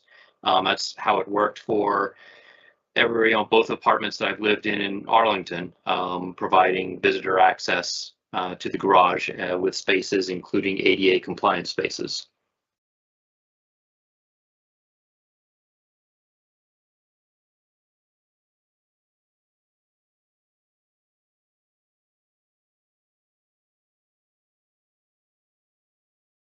Commissioner Hussain, please go ahead. Thanks. At the edge of the 15th Street spur where the like ADA accessible the switchbacks meet the primary green ribbon route, how much space is there in that like space? So that like I'm just thinking about like people that are using the ADA accessible, like the ramp basically, and then the people that are using the green ribbon, and as they meet going into the 15th Street spur, how much space is there to avoid, like, you know, if there's just a lot of people, you know, there's just a lot of people coming in from both ends. What does that look like? Yeah. I don't have the dimensions readily available. Maybe Belle can pull them up, but I mean, it's a pretty generous landing there. Okay. And I do want to just address a comment that we've kind of heard through this, that this being the primary green ribbon implies that it is a heavily used pedestrian and bike connection. The amount of homes to the west of here, because of the nature of 395, is kind of limited. So the plan is going to provide a diverse set of choices for folks. I would love to see people find this space so nice and generous that it is used heavily. But there's not a huge connected network of community that would naturally funnel through this spot. Okay, that makes a lot of sense. Actually, I appreciate that. Yeah, awesome. Thank you. Mr. Gibson, let's stay on the 15th Street before moving on to other aspects. How do you, because there's been a lot of criticism that this is an equity issue, that the condo association is losing its on-street parking. How do you, from a staff perspective, respond to that? And is there an obligation of Arlington County to provide on-street parking spaces on public land? I don't know that that's necessarily entirely the staff's choice.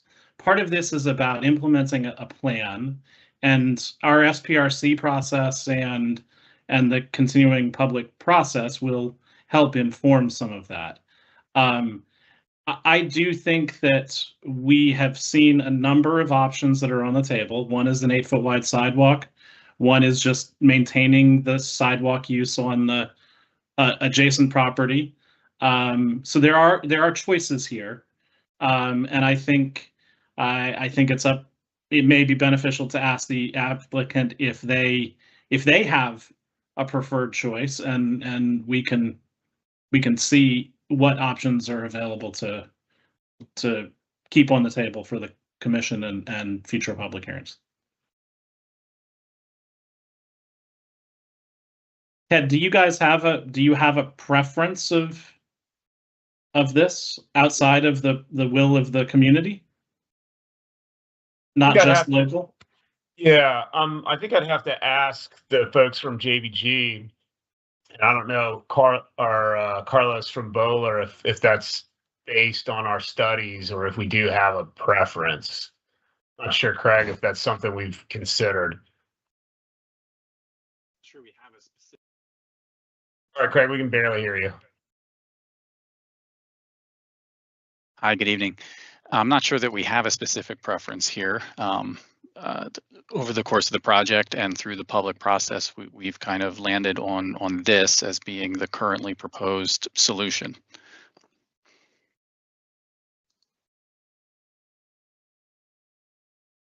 Okay. I have a question about, this would be more for the county staff. So what's happening on the so-called Big Joyce with the two-way cycle track is great, and it's really nice that that's going to be delivered not piecemeal, but in one fell swoop, hopefully. But the question that brings it, what happens further when you go down 15th Street, and that's there's no development opportunity there because that's a park. So what is the county going to do now that it's getting that this nice infrastructure is being built? How do we continue? How do we connect to that? Right now, there's a painted bike lane, but it's not of the level that this would be. I believe we are looking at additional, and I sorry that I don't have the answer for it, but I think we have a bike lane enhancement project for that segment. It is not the two-way cycle track. The project does include bike boxes and other crossings to get bikes over and across into the facility. It also maintains the northbound bike lane. But I think what you're alluding to is that there's probably some coordination between DES, DPR, and the community at large to look at Virginia Highlands frontage along, that would be 15th Street from Joyce to Hayes. Correct. And maybe that's an area of advocacy for others to improve as we see this project build out the first phases. Well, one would hope we wouldn't, people wouldn't have to advocate for it, right? That there would be a nice continuation of this infrastructure in some way, because there are bike lanes, but not two-way, so it kind of creates a little dilemma. Because, and then how do you transition from the 2-lane to one going in separate, going in each lane? And it doesn't seem like the county has a plan for that yet. We do not have a specific plan to develop that. That's true. Okay. All right. Thank you. Other commissioners.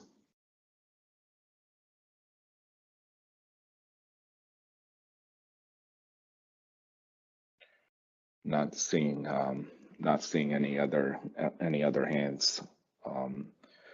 This is a huge project. I don't think anyone is 100% satisfied with the whole thing. But as it was pointed out, this is an unprecedented development opportunity of over 30 acres, and it gets a lot of things right.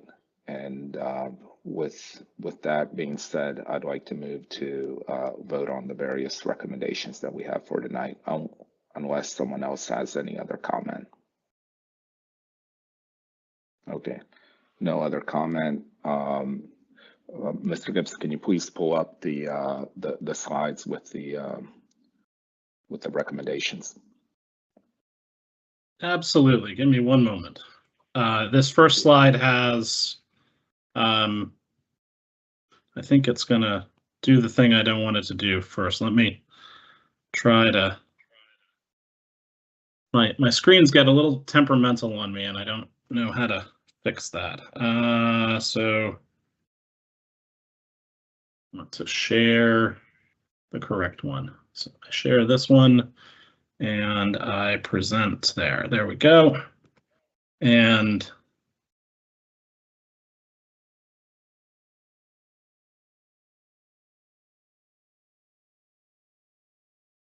it is not keeping up for some reason. Let's see, does this, how about that? There we go. There you go. There we go, now it's working. Thank you for your patience. All right. No problem, thank you. So I move to vote on the first recommendation regarding the rezoning ordinance. Can I get a second for that? Seconded. Okay. So the recommendation reads as follows. Recommended the county board to adopt the attached rezoning ordinance to rezone portions of the subject property located at 1111 Army Navy Drive, 1400 South Joy Street, and 1600 South Joy Street. Parentheses RPCs numbers 35-010-023, -032, -033 from R2-7 to Family and Townhouse Dwelling District, and CO-2.5 mixed use district to RA 6-15 multiple family dwelling district. Any discussion about this? No? Then we'll go to the vote. Commissioner Coleman. Aye. Vice Chair Furman. Aye. Commissioner Singh. Aye. Commissioner Lane Telmy. Aye. Commissioner Walker. Aye. Thank you. Commissioner Ludlow. Aye. Commissioner Mendelson. Aye. I vote aye. Commissioner Theo. Aye. Okay. Vote of 9 in favor, 0 against. Moving on to the second recommendation. Can I get a regarding the phase development site plan ordinance? Can I get a second to vote on that? Seconded. Thank you. The recommendation reads as follows. Recommended the county board to adopt the attached phase development site plan ordinance for SBLN 23-00001, parentheses SB number 477, and River House neighborhood urban design guidelines to allow existing and infill development totaling up to 4,466 residential dwelling units and up to 19,923 square feet of non-residential gross floor area for the property located at 1111 Army Navy Drive, 1400 South Joy Street, and 1600 South Joy Street, parentheses RPC numbers 35-010-023, -032, -033, with modifications of zoning ordinance requirements including additional density, reduced parking, increased compact parking, off-site parking, loading space reductions, ultra-dimensional parking standards, sign systems, density exclusions, and other modifications as necessary to achieve the proposed phase development plan for the River House site. Any discussion? Seeing none, go to vote. Commissioner Coleman. Aye. Vice Chair Furman. Aye. Commissioner Hussain. Aye. Commissioner Lane Telmy. Aye. Commissioner Walker. Aye. Commissioner Ludlow, Aye. Commissioner Mendelson. Aye. I vote aye. Commissioner Theo. Aye. Okay. Moving on to the third recommendation. Thank you, Mr. Gibson. Can I get a second to vote on the site plan ordinance for the building and one site? Second. Okay.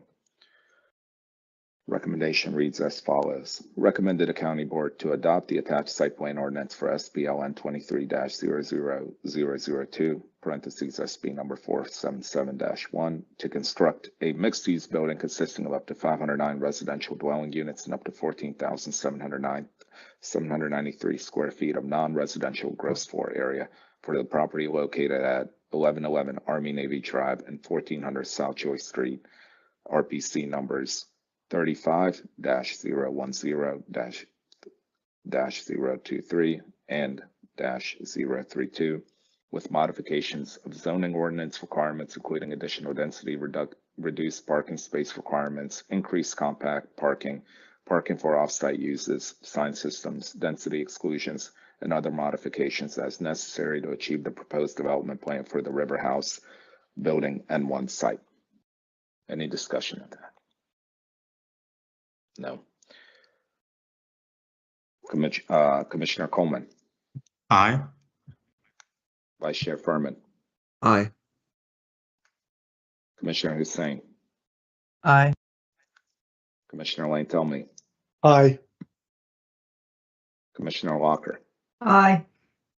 Commissioner Ludlow. Aye. Commissioner Mendelson. Aye. I vote aye. Commissioner Theo. Aye. Okay.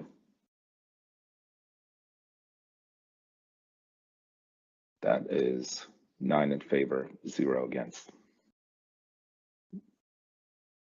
Moving to the fourth recommendation. Can I get a second to vote on the recommendation for the site plan ordinance for Land Bay S? Seconded. Thank you. Recommendation reads as follows.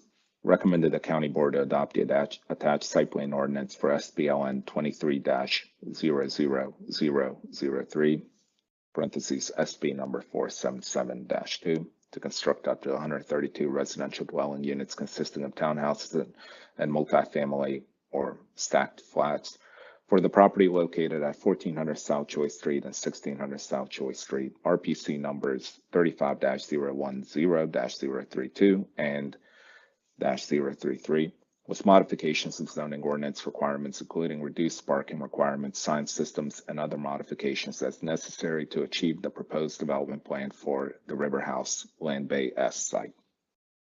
Any discussion of that recommendation? Commissioner Coleman. Aye. Vice Chair Furman. Aye. Commissioner Hussain. Aye. Commissioner Lane Telmy. Aye.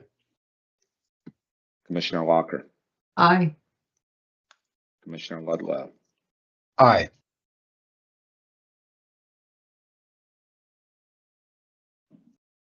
Commissioner Ludlow.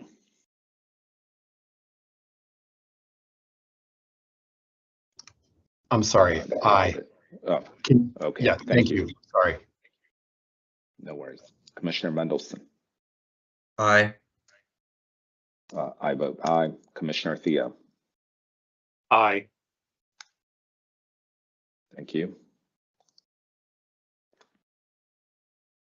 Moving on to the fifth recommendation regarding the site plan ordinance for building C1.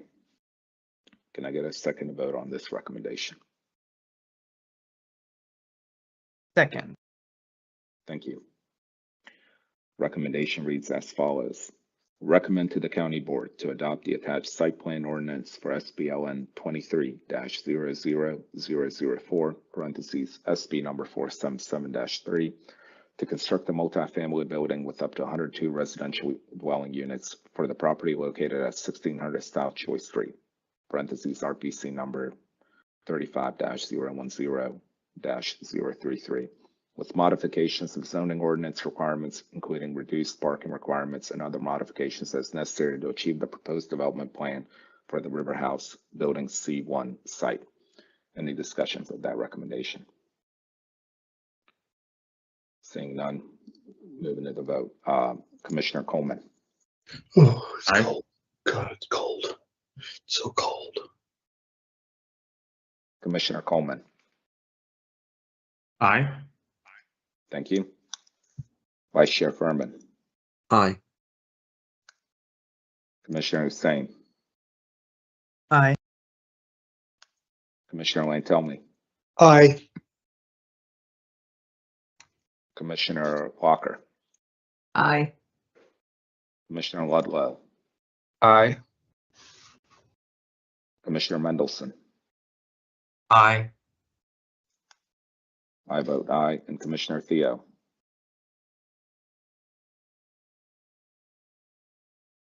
Commissioner Theo. Aye. All right. Do you not? Okay. Yeah, I wasn't able to hear you initially. All right. I believe we have one more, right? Right.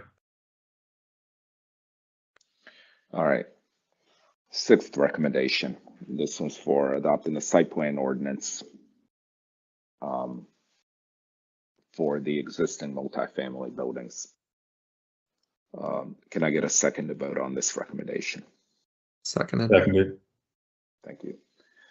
Recommendation reads as follows. Recommended the county board to adopt this attached site plan ordinance for SBLN 25-00001, parentheses SB number 477-4, to retain 3 existing multifamily buildings, the Ashley House, Potomac House, and James House, totaling up to 1,676 residential dwelling units and up to 1,130 square feet of non-residential gross floor area for the property located at 1111 Army Navy Drive, 1400 South Joy Street, and 1600 South Joy Street.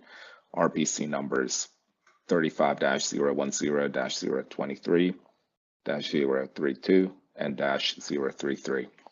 With modifications of zoning ordinance requirements, including reduced parking, altered dimensional parking standards, and other modifications as necessary to achieve the proposed development plan for the River House, in quotation marks, existing building site. Any discussion of that recommendation? Not seeing any. Go to vote. Commissioner Coleman. Aye. Vice Chair Furman. Aye. Commissioner Hussain. Aye. Commissioner Lantelmi. Aye. Commissioner Walker. Aye.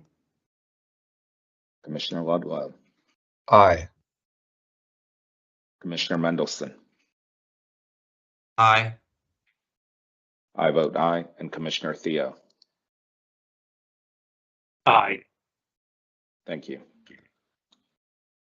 All right. I think that was the last one. Is that correct? That is correct. Thank you. Good job getting through all those motions. Yeah, thank you. It was a lot was covered tonight, but this will be something that the county and the commissions and the community will be working for many years to come. So I think there's still a lot of opportunities for advocacy and for tweaks, but I'm excited to see this project go forward. So thank you. Thank you.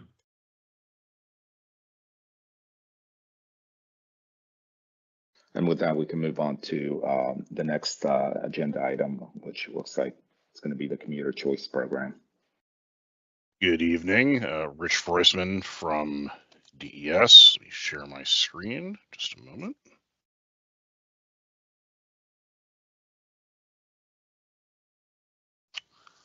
Hopefully everyone can see this. Coming to you this evening with 2 applications for NVTC's Commuter Choice Program. Just a quick refresher, Commuter Choice for I-66 is the program administered by NVTC in conjunction with the Commonwealth that reinvest toll revenues from I-66 inside the Beltway into qualifying transit, non-motorized, and TDM projects. We are looking for 2 applications for this cycle, totaling a little over $20.4 million. The first of these are service enhancements to the ART Route 55 bus, which serves the Langston Boulevard corridor between East Falls Church and Roslyn.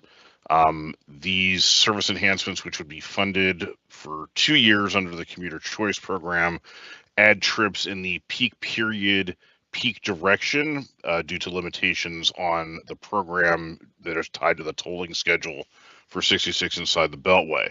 So it funds additional trips in the morning from East Falls Church to Roslyn and in the evening from Roslyn to East Falls Church. These additional trips are a recommendation of the approved Arlington Transit Strategic Plan. The second application is for the Ballston Marymount University Metro Rail Station West entrance. We are requesting $20 million, which is the maximum allowed request under the Commuter Choice Program. Previously, the county had applied for and received $4.5 million from Commuter Choice. We have withdrawn that allocation and are going back for the higher request to align the funding request with what is anticipated in the CIP. With that, I will move up to where the actual recommendation is, right here, and stop if there are any questions from any commissioners.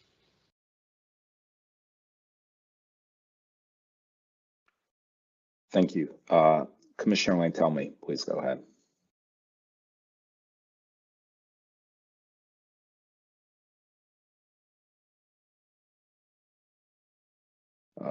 You're muted, Commissioner Lane, tell me.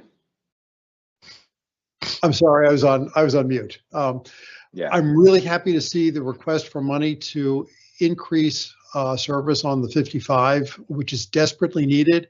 We lost the 3Y, as you know, so service has deteriorated. This is, if I read it, this is only for during the rush hours. Do we know what the headways are going to be by increasing service? I do not know off the top of my head. I believe they're at 15 right now. Whether or not we're adding enough to take it to 12, I do not know. I can double check that and get back to you. Because yeah, anything you can do. It will be an increase. It may not smoothly align with a true increase in headway. Just because of the nature of it, and we have to, the buses have to travel both directions, but unfortunately Commuter Choice will only cover those peak period, peak direction trips. So until the tolling schedule changes on I-66 inside the Beltway. So presumably the buses have to turn around and come back the other way. So wouldn't that increase the headway in both directions? It will increase the headway in both directions, but Commuter Choice won't pay for that reverse trip. So that has to be done using other funding sources. It's sort of bizarre, but yeah, okay.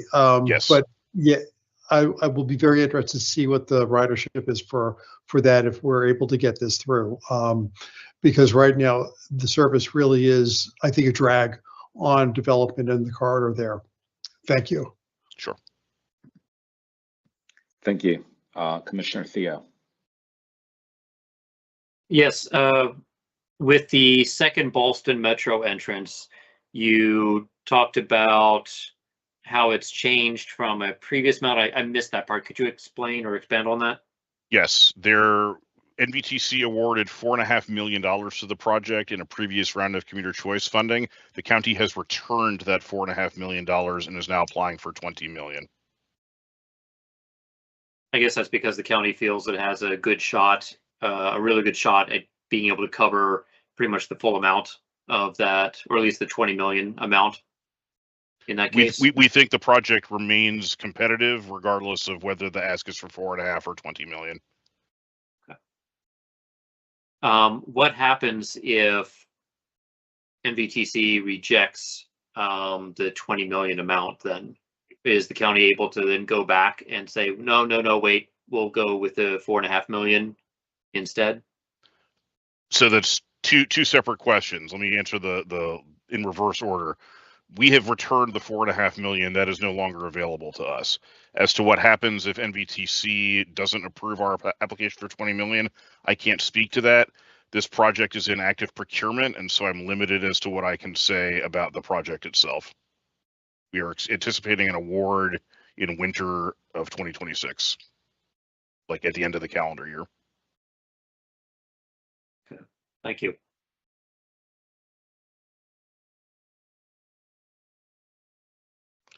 Mr. Chair, you are muted. Oh, thank you. Commissioner Mendelson, please go next. I also wanted to thank you for the presentation, by the way, of course, and especially for hanging around this late.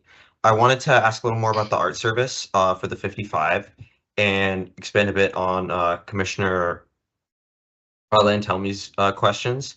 I would love to get the info on like how many peak trips we would be adding. I believe the current frequency now is 12 minutes in both directions during rush hour. And are we planning to have those buses basically deadhead from one terminal to the other because of how the commuter choice funding works?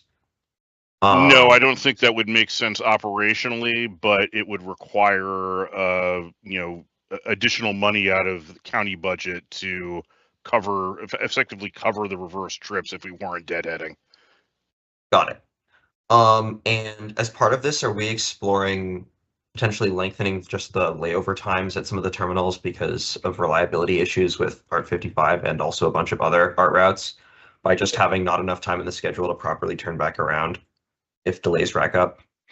I mean, ultimately, that's an operational decision that can be made independent of whether or not there's additional funding on the project. So that's, once we receive a decision on the funding, it will be up to our line bus people to run cut and figure out what an appropriate layover is from an operational standpoint to maintain the desired policy headways on the line. Okay, but would the funding potentially allow for that? Oh yeah, absolutely. Okay, great. Thank you so much. Commissioner Ludlow. Yeah, thanks for the update. I continue to be concerned about the price of this project. I know you can't say a lot about this. I'm just curious whether we're fighting against just inflationary increases that continue to mount on this one in particular. Whatever you're able to expound upon there would be very helpful. I don't feel like I've got a lot of information. Unfortunately, I can't say anything without disrupting the integrity of the procurement process. Okay. All right. Thanks. You can't even say what the expected cost of this is going to be because I think what was the last time it was up to 130 million. I forget what I could tell you what the cost is in the adopted CIP, which is 181 million. Beyond that, I can't speak to anything else. 181 million. That's correct. And can you confirm the county's portion? Not off the top of my head, but it is documented in the adopted CIP. 30. I think that was 30 million, if I remember correctly. Yeah. All right. Thanks. Commissioner Elaine, tell me, do you have anything new to add, or is your hand still up from earlier? Yeah. It's down. All right, thank you. Any other commissioners? Commissioner Ludlow again. I'm just going to say for the record, I mean, we're acting on this. I don't feel like I've got very much information, and what I feel like we're voting on is essentially saying the county is going to try to get a larger share here, and that's about all the information that I have. I think if the county is able to get a larger share, given the cost of this project, that seems like a good thing. But I don't know if the other commissioners feel the same way. I just feel like it's a directional vote saying, okay, yeah, let's try to get some additional funding. But I really, it's just difficult with the lack of information, and I appreciate that you are in a procurement process, or whichever agency is doing this. I forget whether it's the county. The county is procuring. The county is procuring. Okay. Correct. All right. Well, I just wanted to put that out there. Yeah. No, I completely agree with you, Commissioner Ludlow. This second entrance has been a frustrating experience for a lot of people, given how much it keeps rising and how much the county share keeps rising. And now, can you, Mr. Roisman, could you at least look up and submit to via the staff liaison in Newbadum what the county share will be for this project now? Yes, because I feel like that's a pretty important detail that the public should know. I believe last time it was at $30 million. I think at one point it was 20 million, the county share, and I'm wondering right now if it's even more. And given that what you can do with tens of millions of dollars really brings into question whether this second entrance Boston is something that should be a priority for us. And I will and I think take it's that hard and to submit it make through that. Ms. Obakoya. Yeah, thank you. I think it's hard to really assess that without having the actual numbers. But aside from that, I mean, I hope the county's successful in getting these $20 million, given that we know that whatever the price is, it's a big price tag. That how much we do know. And also for the ART 55 bus, I'm given that we have so much development planned, and the whole redevelopment of the Langston Boulevard corridor, that bus route is it's important right now, but it'll be even more important in the future. So I'm glad the county is prioritizing that. So any other commissioners have questions or comments? Commissioner Mendelson, please. Sorry, yeah, one last quick question. Because of the way we're prioritizing the items in this application, the Boston entrance over the ART 55 service, is it still reasonable to expect that they will both get funded, or is it likely one will get funded over the other and ART 55 might not get its funding? Just curious to see what the staff perspective is on this and how these things typically go.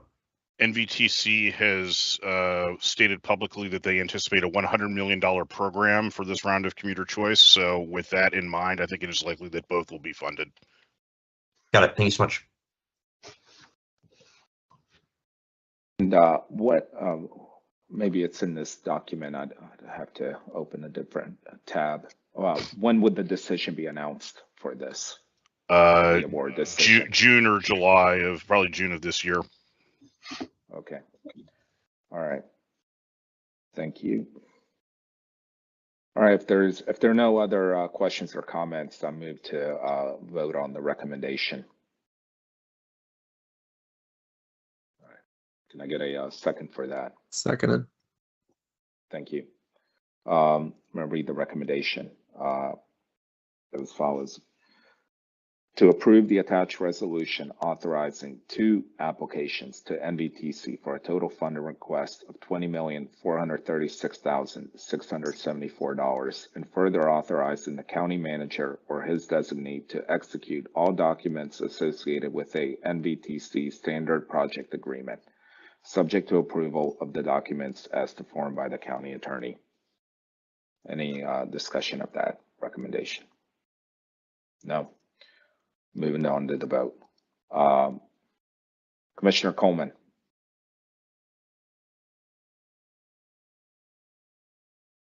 Commissioner Coleman. Try to come back to him. Vice Chair Furman. Aye. Commissioner Hussain. Aye. Commissioner Lane Telme. Aye. Commissioner Locker. Aye. Commissioner Ludlow. Aye. Commissioner Mendelson. Aye. I vote aye. Commissioner Theo. Aye. Commissioner Coleman, were you able to? All right, we're moving on without Commissioner Coleman's vote. 8 in favor, 0 against. Thank you, Mr. Roisman, and we're moving on to the next agenda item.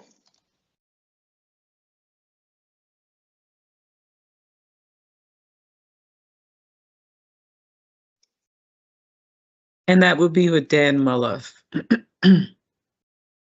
Rich, are you presenting? Okay, there you are. Yeah, thank you. Thank you, Ms. Umidun. I'm here to request TC endorsement of our CMAQ and RSTP grant submission priorities to NVTA for FY 2032. It's a pleasure to be here. This should be a very familiar topic to Commission veterans. We bring you this item every year around this time. This year is fairly routine, so I will attempt to be fast. CMAQ and RSTP are federal transportation funding programs. We apply for them annually. CMAQ stands for Congestion Mitigation and Air Quality. Essentially, projects under the CMAQ program have to go to transportation projects that will reduce pollution. RSTP stands for Regional Surface Transportation Program. It's broadly for road, transit, or bike ped transportation capital projects. It's a very flexible program in particular. In Northern Virginia, both of these programs are jointly managed as a single entity by the NVTA. That's the Northern Virginia Transportation Authority, and they program them on a 6-year rolling basis. So every year we apply for 1 more year on the out year, 6 years in the future. This year, that's fiscal year 2032. So our proposed requests that we are seeking your endorsement of for this cycle, we have 3 of them. In priority order: 1.3 million for traffic signal optimization. This would retime the traffic lights and the crosswalk lights for maximum efficiency based on the most current usage patterns. This is something that we do every 3 years. We do typically fund it using this source. So this was previously identified and approved for funding in fiscal year 2029. So 2032, that's 3 years further into the future, means it's up again, right? So it's a sort of very routine request. Number 2, also a fairly routine request, is $7 million for the Transportation Resources for Arlington County, TRAC, formerly known as ACCS. This is, of course, Arlington's TDM program. Housing smaller sub-programs that we all know and love, including Bike Arlington, Walk Arlington, the commuter stores, mobility lab, site plan, employer outreach, car-free diet, all of those TDM programs that we house. In terms of dollar efficiency, TRAC is one of the most effective programs that anyone has. We reduce car traffic by nearly 40,000 trips per weekday using this program in the county. As is typical for CMAQ and RSTP, this is our biggest request for this funding program. CMAQ and RSTP funds a really large portion of TRAC's annual budget. So without these funds, they would have a gigantic operating hole. And so it's a very high priority for us every year. So again, that's a $7 million request for TRAC. Our third priority for this cycle is $1 million for the Arlington Boulevard Trail. So as the Commission knows, for many years, we've been attempting to improve and stitch together the trail segments on both the north and south sides of Route 50, turning those facilities that exist today that are pretty substandard into a higher quality regional trail. This request would help fund another increment of those improvements on the north side between George Mason Drive and Jackson Street. So happy to go into more detail, but in the interest of time, I will cap it there and say that I'm happy to take any questions and request TC endorsement of these submission priorities to the NVTA. This item is going to the county board at its December meeting.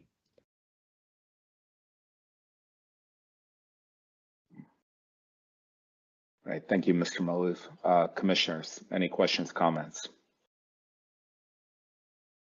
Yep. So the other 2 things that are on the let me pull this up. the South George Mason Drive and Capital Bike Share, not submitting anything for that, correct? Yeah, not this year. So those are in the table in the board report because they're projects that we're receiving funds for through the 6-year cycle that we're, that we've already received money for, right? Or we've already applied for and been approved money for. So that's why they're in the board report, but we're not anticipating applying for them this year for FY 2032. Correct. Okay. All right. See no other discussion. I move that we vote, and let me pull this up because Craig, you don't have a presentation, right? You don't have it on a slide for this. Correct. If you want, I can screen share the board report, but didn't come with a presentation. I'll just pull it up and correct me if I'm wrong when I read it. First, can I get a second to vote on the recommendation? Second. Read it. Second. I'm going to combine. Thank you. I'm going to combine both of them into one recommendation. So the recommendation to endorse priorities for FY 2032 CMAQ and RSTP funding, as shown in Table 1, and 2, adopt the resolution authorizing Arlington County's applications to the Northern Virginia Transportation Authority for CMAQ and RSTP funding for FY 2032. Any discussion of that? No. Commissioner Coleman.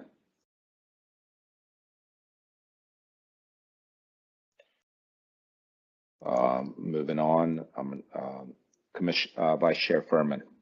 Aye. Commissioner Hussain. Aye.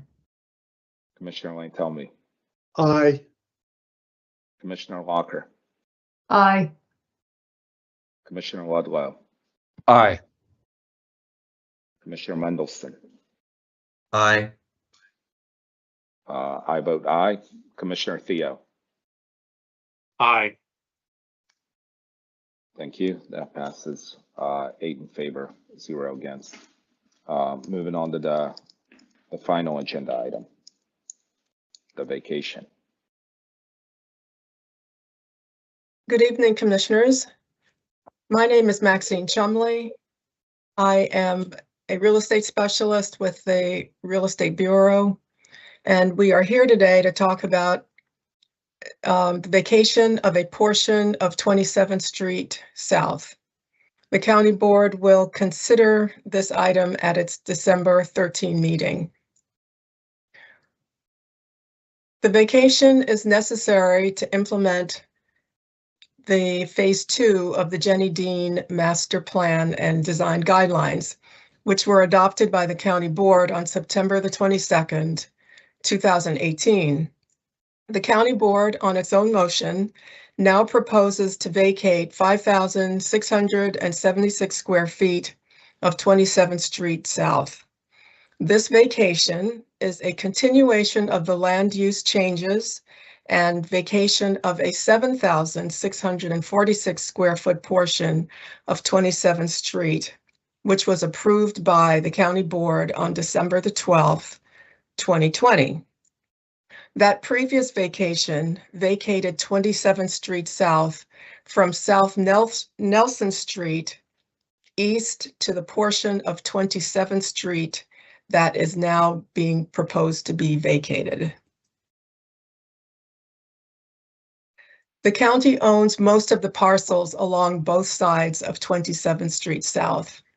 The 2 parcels on the north side of 27th Street South that the county does not currently own, they will continue to have access to Shirlington Road via the remaining portion of 27th Street South that is not being vacated at this time. If the requested vacation is approved, Arlington's Master Transportation Plan map and street network map will be updated accordingly, following the County Board's approval and implementation of the network modification. The next slide shows you the concept plan of built out Jenny Dean Park. And as I mentioned before, this vacation is in furtherance of phase 2. The next slide shows you the 7,646 square foot portion of 27th Street that was vacated in 2020. And it also shows you with the hatch marks, the portion that is proposed to be vacated at this time. The staff's recommendation is that the Transportation Commission make a finding that to the county board that the proposed vacation of the 5,676 square foot portion of 27th Street is consistent with the master transportation plan. Are there any questions that I can answer?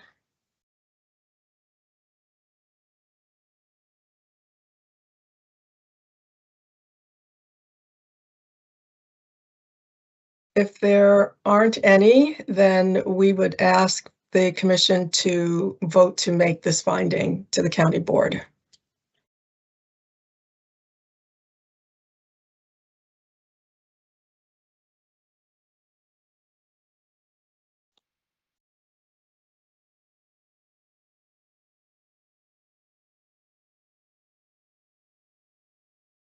Oh, I'm sorry. I was muted. Oh, sorry. Yeah. Any questions, comments on this? I know it's late, but we're almost there. Okay. See no one raising their hand. I move to vote on this determination. Can I get a second? Seconded. Second. So the Transportation Commission determines that the proposed vacation of a 5,676 square foot portion of 27th Street South is consistent with the master transportation plan. Any discussions on that? Seeing none, moving on to the votes. Commissioner Coleman. Aye. Oh, you're back. Good to hear. Thank you. Vice Chair Furman. Aye.